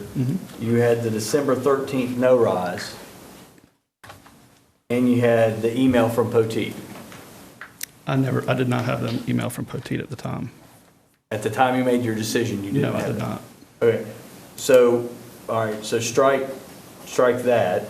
So the only thing you had to make your decision was the second letter and the December 13th no rise. Correct, yes. All right. And I assume you read the second letter with Mr. Goddard or without him. And it mentions the March 25th, 2019 submission, doesn't it? It does, yes. Okay. Did you ask whether, did you inquire about where that submission was? I wasn't sure about what you usually do when you redo a document like this. Mr. Goddard gave this to me on the meeting date, and then when they turned in their appeal application, the same document was attached. So I never received anything with a crossed out date and a date underneath it. I understand you never received it. We heard testimony from Mr. Poteet that he emailed it to Ms. Stevens, and she might have been out and she might not have been. I mean, this was about the time of maternity leave. Yes. There wasn't anything in your file. I did not have this, no, I did not have the redone document, no. But I would not have been able to interpret it anyway. I would have had to rely on Mr. Brubaker's letter. I understand that, and you testified that you're not an engineer. And I know you work for the COG, or the Western Piedmont Council of Governments. Council of Governments, thank you. I would know what COG stood for. And you work in planning for the COG, right? Correct. All right. How long have you done that? For the COG, 13 years, and then 3 years previous to that. Okay. And how many times have you served as a planning director interpreting a floodplain ordinance for one of the municipalities or the counties that the COG services? For the COG, from 2006 to 2007, I'm sorry, not 2007, 2006 to 2013 or so, I was a community and regional planner and went to local governments all around the region. As a floodplain administrator? No, as a planner. As a planner? Yes. How many? I now supervise the planners that do that. Okay. So we have the Caldwell County floodplain ordinance, and you probably as a planner seen a number of these ordinances, right? Yes, I was on board when the 2009 was adopted with a couple local governments, yes. And the federal government basically says, you got to have this, or these effects in County 6 are going to happen. Correct. Basically, citizens don't get flood insurance, you might not get federal loans, they might deny federal mortgages, disaster assistance, just a laundry list of horribles that could happen. Right. And the federal government says you pass our flood ordinance or you don't get those things, right? Correct. All right. And they give you a model ordinance, right? And so the model ordinance, this may have a few changes, but this is essentially the model ordinance, isn't it? Yes. Okay. And so you've seen this throughout the municipalities that you service. Correct. How many times have you interpreted it as the floodplain administrator? Truthfully, a lot of the local governments that I've dealt with had very little floodplain, and a lot of them were smaller communities that did not have a lot of building going on in the floodplain. I understand. So, knowing that, and I mean, I don't know how big Gamewell is, and it's a lot of small communities, I get that. Right. So how many times, thinking back to those 13 years, have you as the planning director sat in the position as to whether you have to issue a floodplain development permit or not? I wouldn't be able to recall that. Is this the first time? I do not know, honestly. Okay. But nonetheless, it's been a long time. I always have to check the floodplain maps to make sure anything going in or building is not in a floodplain, and normally that's what I would do. Sure. But this ordinance is for development in placing structures in the floodplain and floodway in this case, right? Yes. And so I'm not talking about a building. I know as a planning director, you do have to check to make sure that somebody's not building a home in the floodplain, or God forbid, the floodway. But as to a flood development permit, can you ever recall having to issue one? No, I don't recall. Okay. So you relied on Mr. Brubaker's experience? Yes, I did. Did you ever actually talk to Mr. Brubaker prior to your decision? No, I spoke with his coworker, Mr. Fox. Okay, so Mr. Fox and Mr. Brubaker work together? Yes. Okay, all right. I didn't know that. Can you turn to section, it's Article 5, Section F. It's page 20 of, well, I don't know, which one did you hand out? Did you hand out one with this?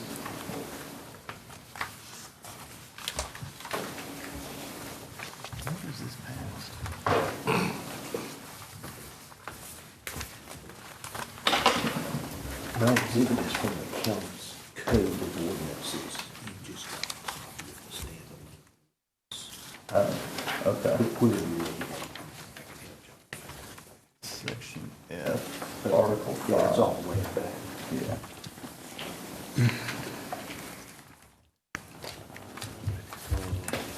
Page 84. So it's 84E. Okay. Page 84. So,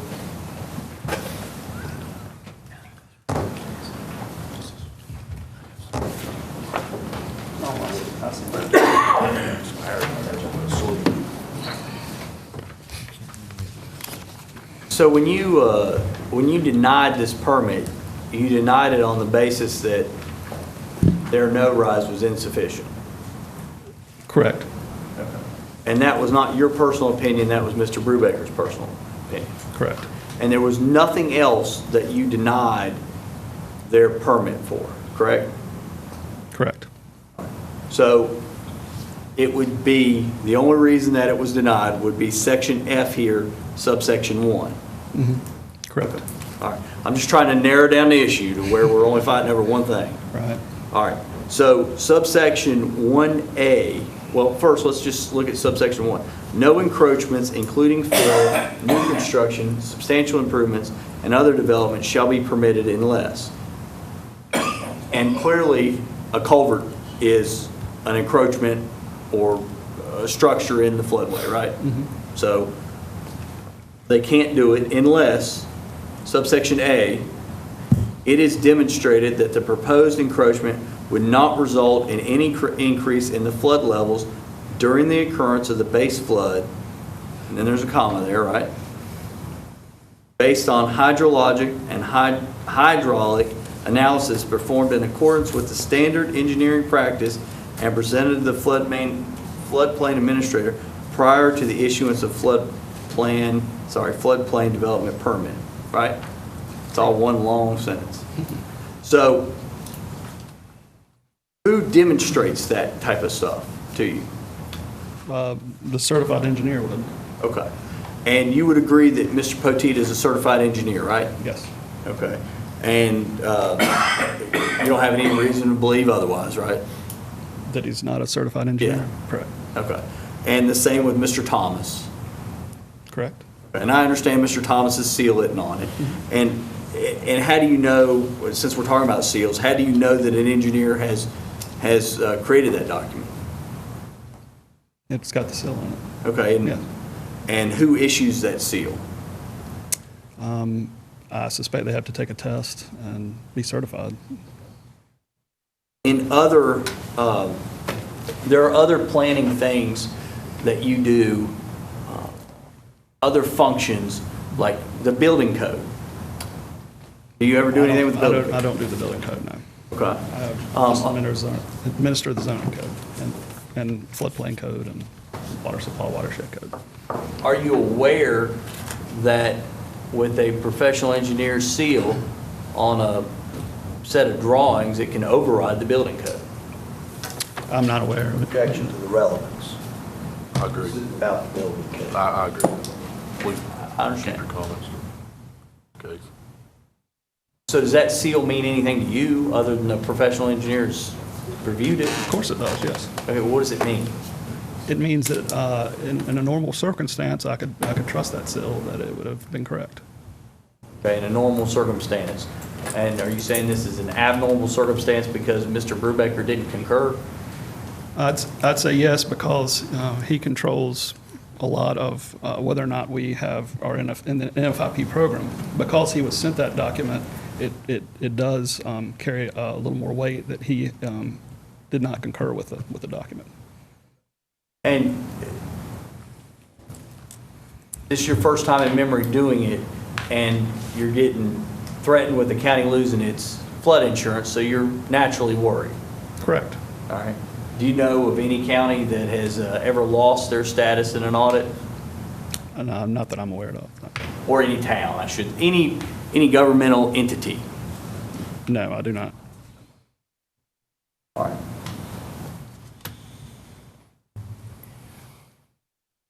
But you would agree that Mr. Oteet's no-rise certificate demonstrated that the proposed encroachment would not result in any increase in flood levels, right? Repeat that question. You would agree that Mr. Poteet's no-rise, whether it was the December or whether it was the March 25th, demonstrated that there was, by his data, that there was no encroachment or would not result in any increase in the flood levels during the occurrence of a base flood. I wouldn't have the knowledge to question the data. Okay. And the only reason you are questioning the data now is because Mr. Brubaker. Mr. Brubaker, yes. Okay. And they did not get a Clomar or a Lomar, right? Correct. The recommendation was that they get the Clomar or the Lomar. So all we're dealing with is 1A. That is what, yes. I mean, that or number 2, the Clomar, is the second option. Sure, I understand, but to get the development permit, they had 2 options. Right. And they chose to go with the first option for whatever reason. Right. Okay. And they hired a licensed engineer to do it, and that licensed engineer presented a no impact certification. Correct.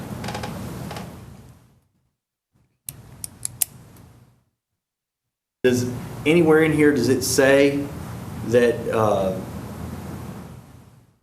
that you're going to consult with Mr. Brubaker or anybody in his position and rely on their interpretation and not yours? I don't think we're required to do that. I think in this case, we did request technical assistance with it, yes. Okay.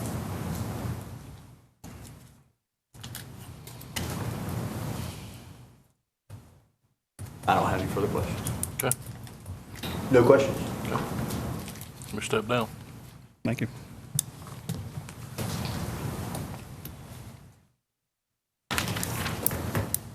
We'll have closing argument. Yes. Just to get technical, because I didn't do this at the close, I want to ensure that F, G, H, I, and J are introduced into evidence, in case we have to preserve the record.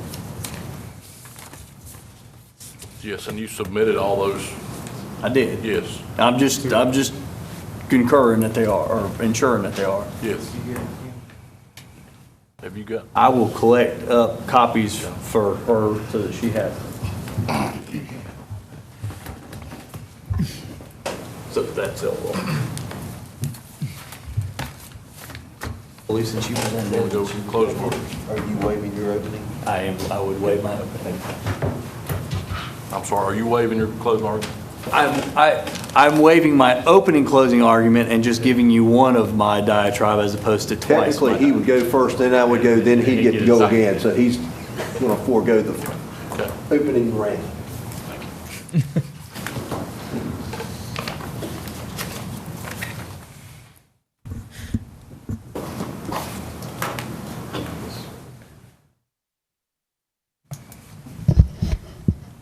I would contend that the evidence shows that Mr. Ware made the right decision for Caldwell County, and he made it in accordance with the ordinance and the law.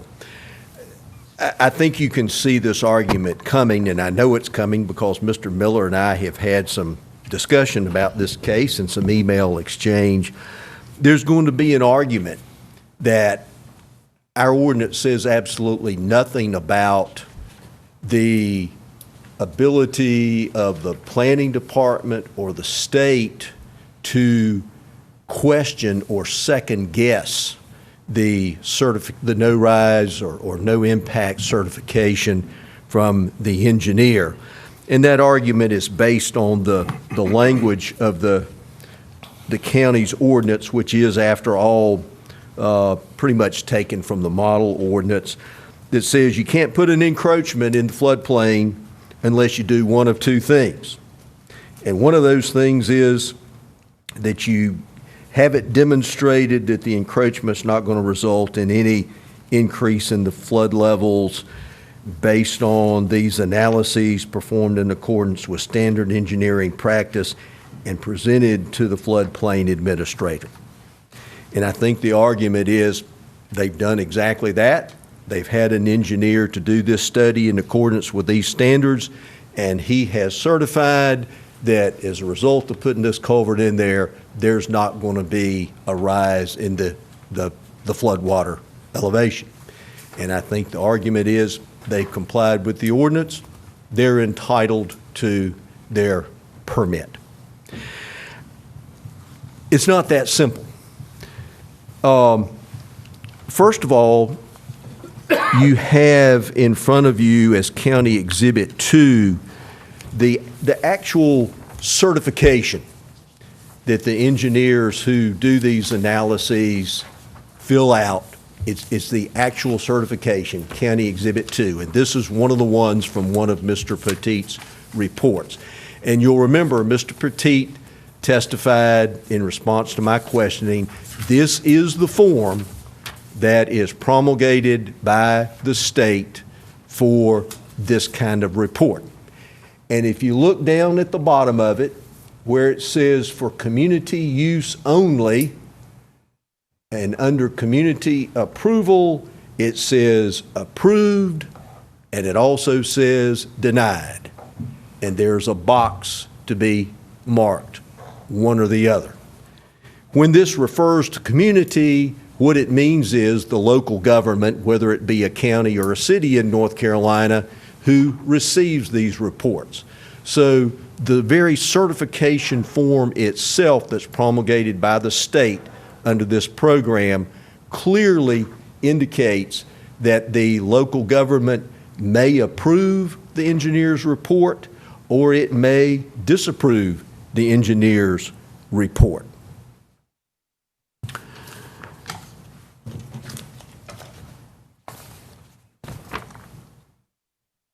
Our ordinance, and you have the entire ordinance in front of you, if you would look at section 154.11, and you may or may not want to turn to it right now, but it says in the interpretation and application of this chapter, all provisions shall be, and subsection C says, deemed neither to limit nor repeal any other powers granted under state statutes. And if you look at the state statute that basically sets up this entire program, and it is, I think it's Article 21, Part 6 of Chapter 143, I want to read to you some of what this statute says. For the purpose of delineating and evaluating the possibility of flood damages, a local government may request technical assistance from competent and state federal agencies, and it mentions among others the North Carolina Department of Public Safety. It says it may utilize the reports and data supplied by federal and state agencies as the basis for the exercise by local ordinance or resolution of the powers and responsibilities conferred on responsible local governments by this part. And it says the Department of Public Safety, which Mr. Brubaker is in, may provide any other advice and assistance that the department deems appropriate.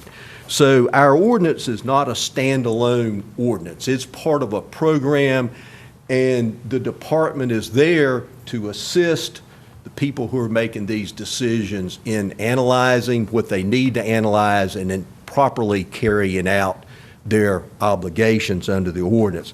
So I would contend to you that Mr. Ware was completely within his ability under this ordinance to rely on the advice of the State Department, and if that advice was that there's something wrong with this certification, to disapprove it. And was that wrong? We need to keep in mind several things. The engineers have a big financial stake in this, and the law recognizes that witnesses with a financial stake in a matter are interested witnesses. The The testimony was approximately $80,000 in fees so far on this development, and the engineering company does other developments for this developer as well.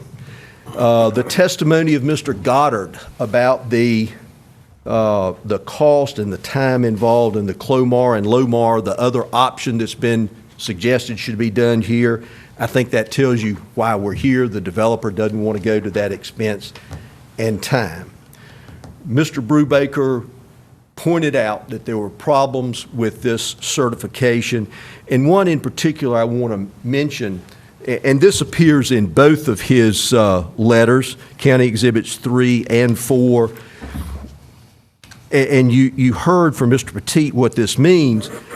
Mr. Brubaker is saying that because the report, the model that was used in the report, says that putting this culvert in the creek is actually going to cause a decrease in the water level in certain places, indicates that there's a problem with the modeling.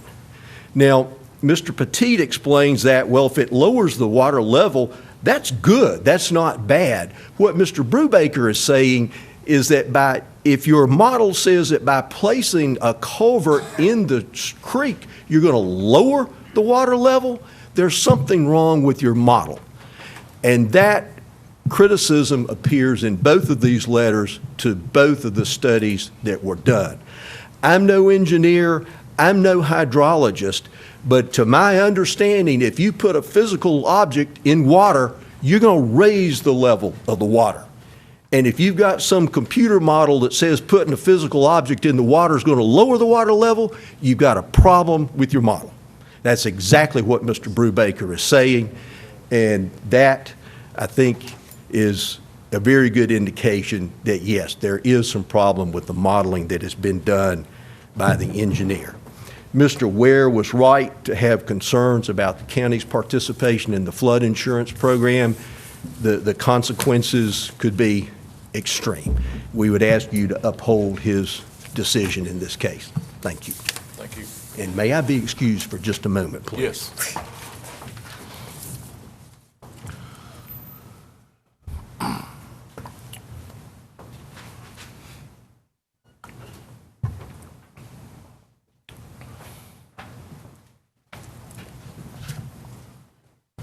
Steal his notes.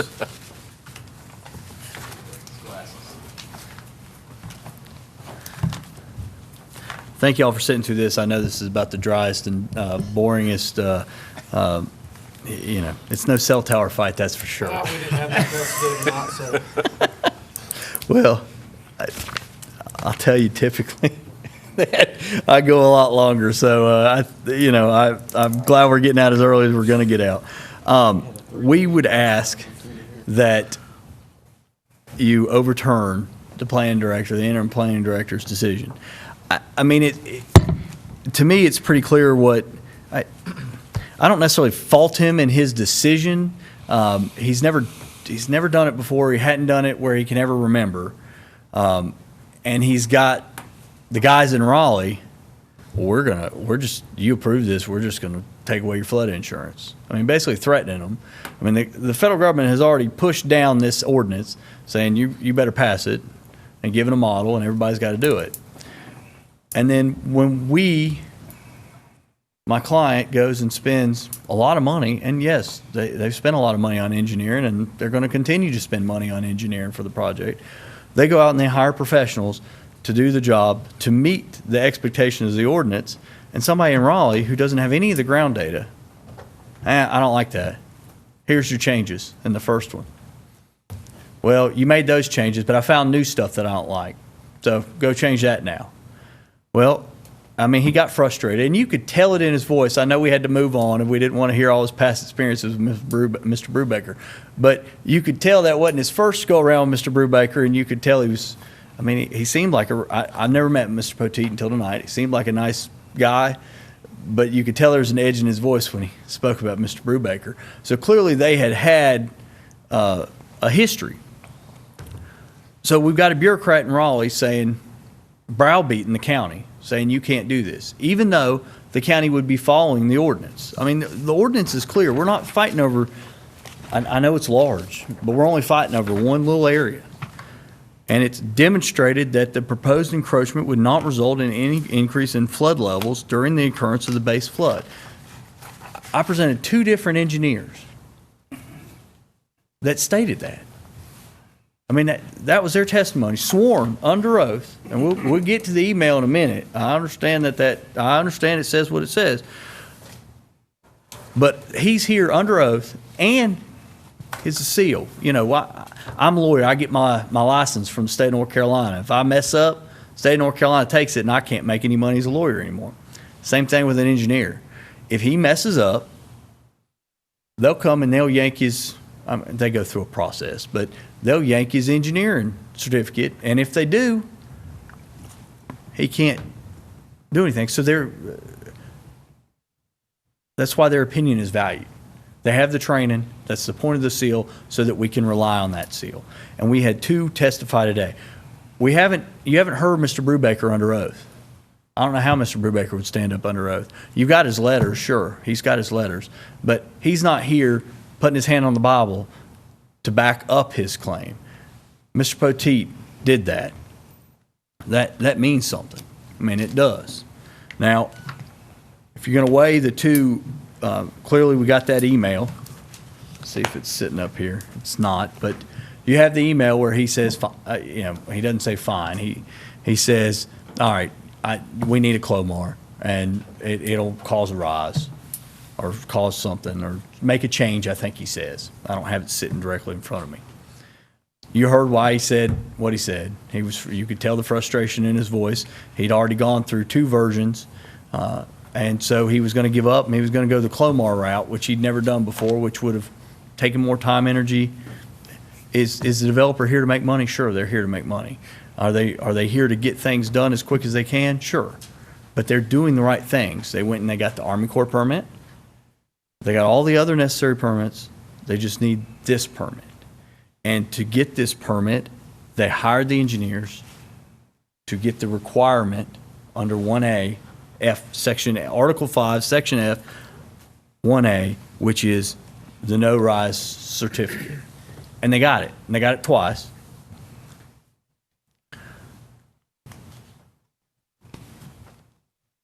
The board only heard sworn testimony from engineers that were here, and both those engineers said that they stand by their no-rise, regardless of that email, that they stand by their no-rise. By the plain reading of the ordinance, the statute says he can rely on, he can call up Raleigh and get their opinion. Sure. Caldwell doesn't employ, well, as far as I can tell, if there's 2 people in the department, Caldwell doesn't employ an engineer. I know I didn't ask if she's an engineer, and maybe she is, but, and I wouldn't call you she, but I forgot your name, and I'm sorry. But they asked for assistance from Raleigh. Fine, they got their assistance from Raleigh. But they got 2 engineers. You have to evaluate the evidence in front of you. And the evidence in front of you is sworn testimony from 2 engineers under penalty of perjury that their no-rise is correct. And they have sworn that. They have told you that that engineers disagree. I mean, honestly, I thought engineering was a pretty succinct science, that 2 engineers would not disagree. But we heard testimony to the contrary of that today, and we heard the reasons of that. 2 engineers can disagree. And basically, a lot of the disagreement is they had the stuff on the ground.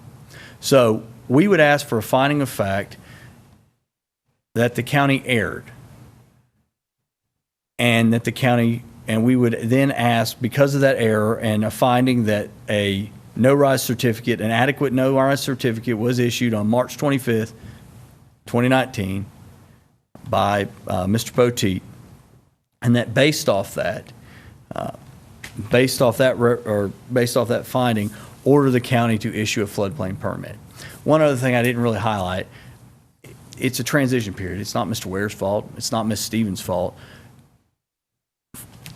It is, she's going out on maternity leave. They're all emailing her stuff. For whatever reason, it doesn't make the file. I don't know. I don't know what the transition, it's not a big office. But that's a problem. Are we gonna punish my client because of that transition and and the mess up there, I mean, we shouldn't. We should rely on the engineers and issue the permit. I thank y'all. Thank you.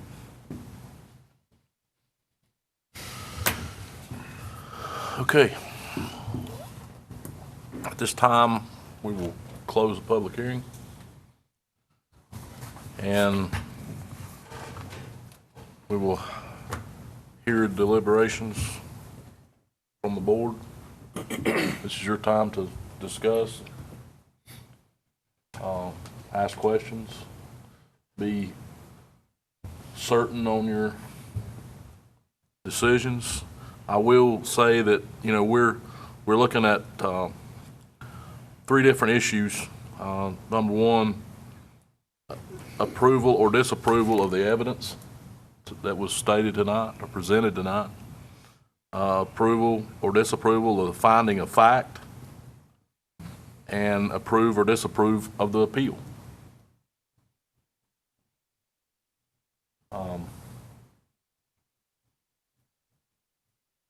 I'll open it up on the floor for discussions or questions.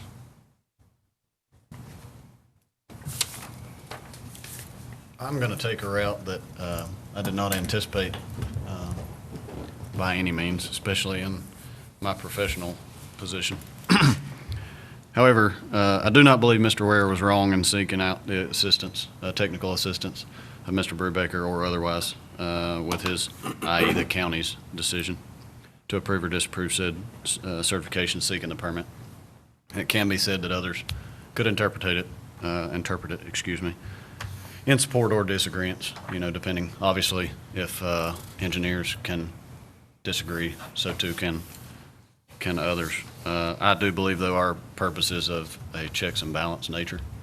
If there was wrongs or inappropriate decisions made. 15440A1 says or, not and. The applicant did follow through with our ordinance, which, by the way, was pursuant to document in accordance to the federal recommendations, flood damage prevention, which is a model ordinance. The applicant met said requirements, notwithstanding the fact that, in my opinion, it was done to save time and money, and the alternate may have had a different outcome. I don't agree with, nor do I support the thought process of choosing a less expensive route. However, I do believe the applicant met the requirements of the ordinance, which, by proxy, does meet the requirements set forth by the model ordinance of the federal government. So I do not believe that it should have been denied. That's just my opinion. Okay. The one thing that I will state going forward, and I may have to back up to this Mr. DiBonardi, but if you will, when we should have done this earlier, will you state your name for the record, so we'll have it publicly, and your profession as each board member deliberates on this tonight. Dino DiBonardi, Caldwell County Emergency Services Director. Jerry Branham, I am a captain at the Granite Falls Police Department. Chad Gregg, I'm a nurseryman. I grow trees for a living. Chris Barlow, Operations Manager for Maymead Incorporated. Jeff Church, Associate Superintendent over Auxiliary Services for the school system. Sam Patterson, retired. Thank you. Sorry, I go by my middle name, Brian, so that's what everybody knows me by here.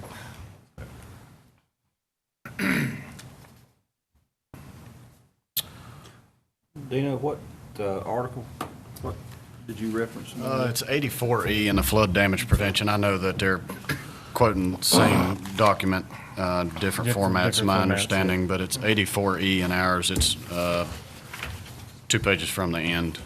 That's what they referenced. A, no encroachments including fill, new construction, substantial improvements and/or developments, other developments shall be permitted unless, one being, it is demonstrated that the proposed encroachment would not result in any increase in the flood levels during the occurrence of the base flood based on hydrologic and hydraulic analyses performed in accordance with standard engineering practice and presented to the floodplain administrator prior to the issuance of a floodplain development permit, or, and then moves into the CLOMAR. And I do understand and would prefer professionally the CLOMAR. They met the requirements of our ordinance, which was by proxy, the recommended model guidance from the federal government. I don't see how, by meeting that and having a disagreement between engineers, you could also reach out to multiple other engineers and they may agree with either or. I don't see how that can just be, technical advice of one engineer with the state who does have also a vested interest for the state and federal government, as would the engineer for the developer. I can see conflicts with both, but just my interpretation, they met the requirements of our ordinance. I don't necessarily agree with that, but they did meet the requirements of the How do ordinance. you feel like they met the requirement? Because I don't think. He demonstrated with his PE stamp, number one, A1. Just my understanding of it. I could be misunderstanding, but that is my understanding. But then, and I understand, I mean, I'm in a professional role too, and I deal with the state too, and I get frustrated too. But it was made blatantly clear, he is a professional engineer. I mean, it was crystal, not blatantly, but crystal clear, he is a professional engineer. And, but he did agree with the Clomar suggestion. I mean, he did go against what his seal said here. And yes, he is a professional engineer. Yes, he got frustrated with the state. I understand that. However, as a professional engineer, you know how to reply back to a state agency or any agency. It's not clear. I definitely, and when I came in, I'm going to be completely honest, that was my, that had made my decision up. I had made my mind up on the decision. My argument would be, why have A1 at all?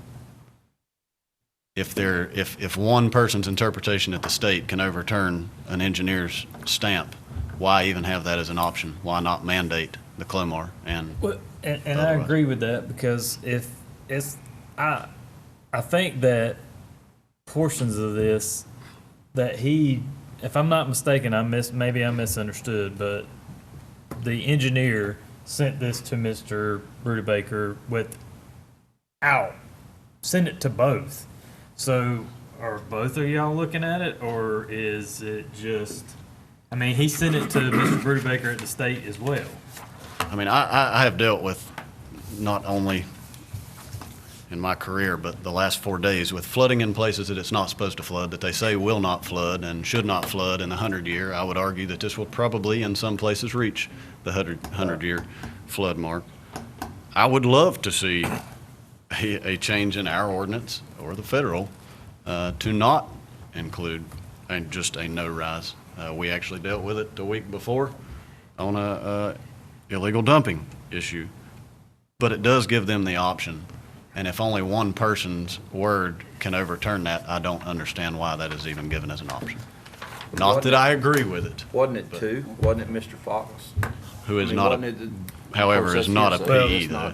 We don't have anything. But here's the thing though, the county didn't bring them here to testify either. The man that was under subpoena came from the beach to be here. I don't know if you guys subpoenaed Mr. whoever from the state. We issued the subpoenas, but it had to go to Wake County and did not get served on it. He actually found out we had issued the subpoena, even though it hadn't been served, and he called when John and I were meeting shortly before 4 o'clock this afternoon, and he explained he would have to go get a state car and then drive out of Raleigh through Durham, by Durham, Greensboro, Winston-Salem, and we didn't think there was any chance he would be. We had no idea we were going to be going this late. So. He might could have made it. And again, I do want to reiterate the main part of my interpretation. I do not believe Mr. Ware was wrong, and I do honestly, professionally support his decision. However, I don't feel that's my job here. It's to determine whether or not the conditions were met to issue the permit, and I do believe those conditions were met. I agree with my Dino opinion. on that. The problem I have with it is where they done one thing, they corrected it, then when he sent it back, he's got something else wrong with it. That happens a lot of time with state agencies, like they continue to find something all the time, so.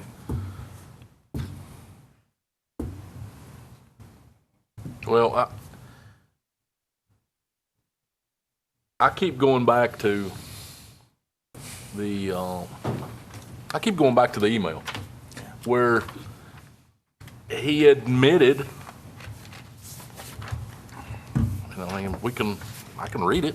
Again, everybody knows it, they've looked at it. He admitted that, well, wait a minute, I am gonna read it. Hang on, right here.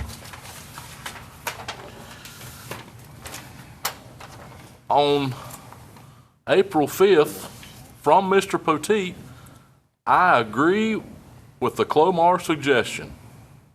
Okay. The flow is too much for the culverts to handle without a change. That's hard for me to overcome. I mean, we've listened for the last 4 hours about how Mr. Poteet is a professional engineer and how we should take his word and his statements and his credibility and make our case with it, but then he sends this. Now, I also understand people do things in the heat of the moment. But which one do we take? Do we take this one or this one? Because he's just saying two different things. But I also understand in the heat of the moment, you say things. I get that. We've all done that. But I'm going to tell you, I have a hard time believing the heat of the moment was on Friday after this email was sent on Sunday before. That's a whole week. And he stated, yeah, I cooled down. I would have probably agreed with this statement more Monday morning than I would have Friday. Well, the problem I have with it too is this engineer's been on site. That guy in Raleigh, he's not here. He's not been to the site. So, you know, hands-on's got a lot to do with it, in my opinion.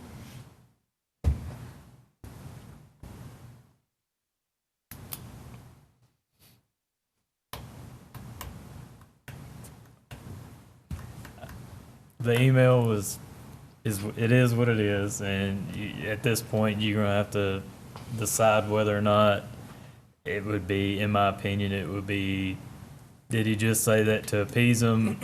Yes, he may have, but he's never done the Clomar. So when he goes back to who he works for, the developer, and says, okay, well, we may have to do this because the state's not doing this, not gonna take it. Well, after they find out how much time and how much money it's going to take, they may have decided to change their mind about just saying, I agree with him just because he's from the state and he's not going to change his mind. Maybe. Or did he really agree with him and go back from there and they say, well, it's going to cost this much. Well, we paid you a lot of money. You need to fix it right or whatever. But there's no evidence been presented today to say that either one of those things happened either way, in my opinion. I understand, Chad, what you're saying about send it one time and then you're directed and then send it again. I mean, I've been there, I do that, I get that, and you won't pull your hair out. But the question was asked to Mr. Poteet. I go back to looking at Mr. Brubaker, the CFM, I can't remember what it stands for, Certified Flood Manager. Okay. And the question went to Mr. Poteet, I believe it was, and said, well, what do you do to become one of those? And his answer was, you take the class that this guy teaches. So it's obvious he knows what he's doing.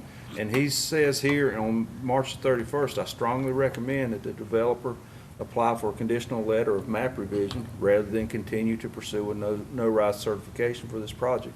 He deals with this across the state. And if you have that person who teaches everybody in the state how to do what he does, he's strongly recommending that we go with the Clomar.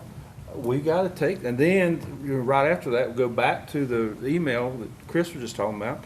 The engineer agrees with him, so yeah, you're right. It won't hold. And I agree, and I 100% back his recommendation. But my understanding of our job here tonight is to find out whether they met the requirements for the issuance of the permit. And there has been no one tonight prove to me that they didn't meet those requirements. No one. Because if we say that they didn't, then both of these, we are contending that both of these documents, a professional engineer has put their stamp on, knowing that they're false. That's what you're saying. And I can't say that, I'm sorry. That's just, I mean. But he's saying But it he here. is saying it. He's telling him, that's what he's saying right here. Well, then He's saying, some. I agree, it's too much for the culverts to handle without a change. There's too much flow. I mean, he's saying that they're false. And both of these have been rejected. I mean, I get the frustration, I understand that, but he's saying, I can't consciously say, yes, he did that, when he's telling me right here he did, or telling whomever right here that he didn't. There is contradictory. And I'll go back to the fact that, okay, maybe he said that in the heat of the moment, and you said it. Maybe those figures were starting to fly about what it was going to cost, and then he's I mean, I'm not trying to back up. I truly believe that probably happened. But But as I said, there's no evidence been shown either way that was done, but only the imagination. Yeah.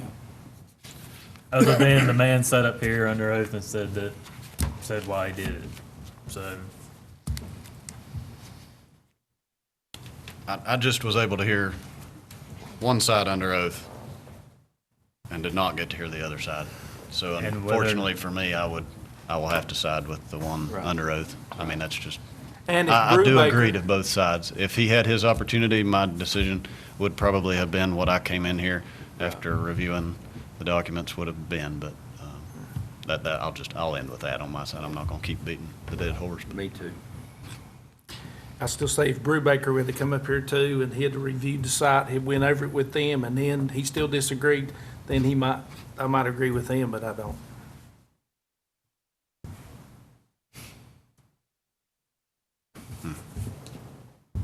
So where we at? Sammy, got any comment? Well, not Sammy. really, but Mr. Petit made several statements that the thing that they used to calculate some of this stuff was done twice, turned out to be wrong. So I don't know if it's they need to get the right formula or what to coincide with Mr. Brubaker. And considering that he has the purse strings over insurance and stuff, what's it gonna cost the county if we approve it and then something happens? Mm-hmm.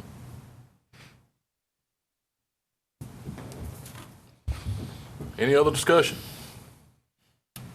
But it doesn't say in here unless someone from the state says it's not good. He doesn't make that determination. Yeah. This. But it also says. No, I'm talking about in our ordinance. But it also says that we have, and correct me if I'm wrong, that we have the right to. Oh, yeah, absolutely. That's the general statute. Absolutely. Yeah. Mhm. I mean, we have that right, and we need to exercise that Well, I think, right. I mean, I'll go back to Jeff's point. I mean, you know, I understand we had two engineers up here tonight that claim that these were good, but this guy is an engineer plus a CFM, and he's saying that they're not. But did he come out here and do the work himself? Or did he just look at their model? And the guy that wrote the document agreed with him. And the guy that wrote the document agreed with him. I mean, and I'll just say that, you know, I have a hard time agreeing with these two engineers, knowing with what's been presented tonight that if someone builds a house there and it floods, that I've made the right decision, knowing what I know now. Or it was for some unforeseen reason, have loss of life or anything, you know? I mean, I think there's question there. But there's no guarantee on that because of, I mean, it's flooding outside the 100-year floodplain that people's never expected, so that's just a understand. guideline to go by. I understand. It's not science. And you know, Written in stone, I should say, you know? I swear, I hate to keep going back, and I wouldn't have near a problem if this engineer hadn't said. Me either. I agree. If it wasn't for that, I wouldn't have a problem. The flow is too much for the culverts to handle without a change.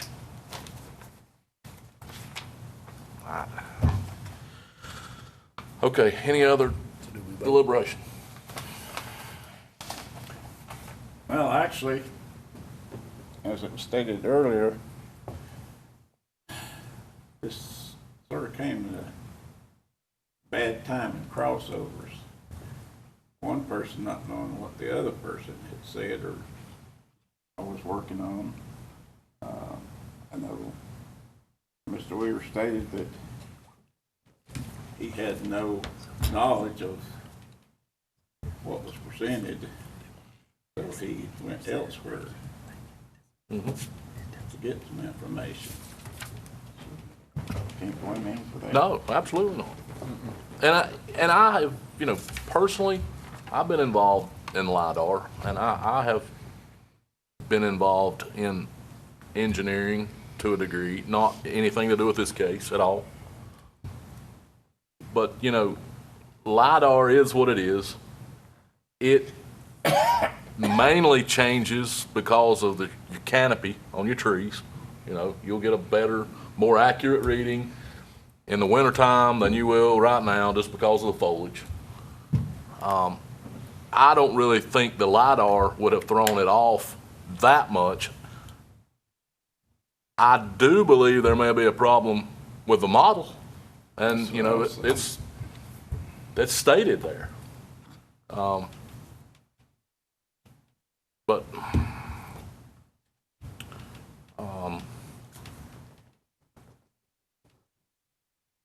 okay, if there's no other discussions, I'm going to call for a vote.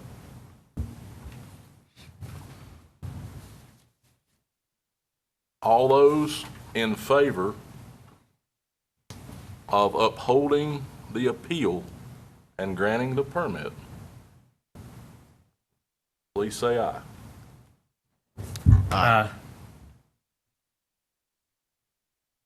Sorry, say it one more time. I was looking the other direction. So we have two. One more time, please. Okay. Make sure we understand this. All those in favor of upholding the appeal by Caldwell Timber,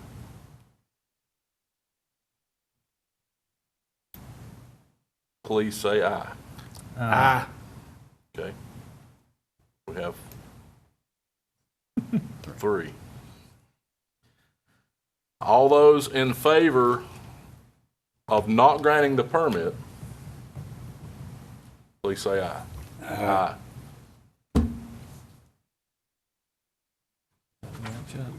Now that is a first. So the planning director's decision is upheld.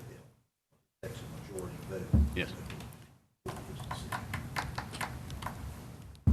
And I'm assuming that was three. I'm sorry? I'm assuming that was three. I didn't. Three and Three. Three and three. 3-3.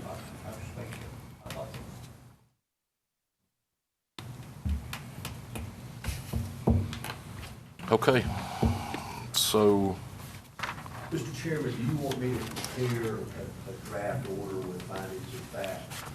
please, Circulate that to Mr. Miller, and if you would comment and submit it to. please. I'd like to thank everyone that came tonight.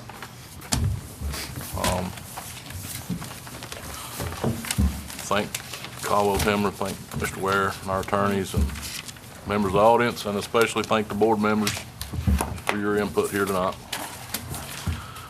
With that having said, this meeting is adjourned.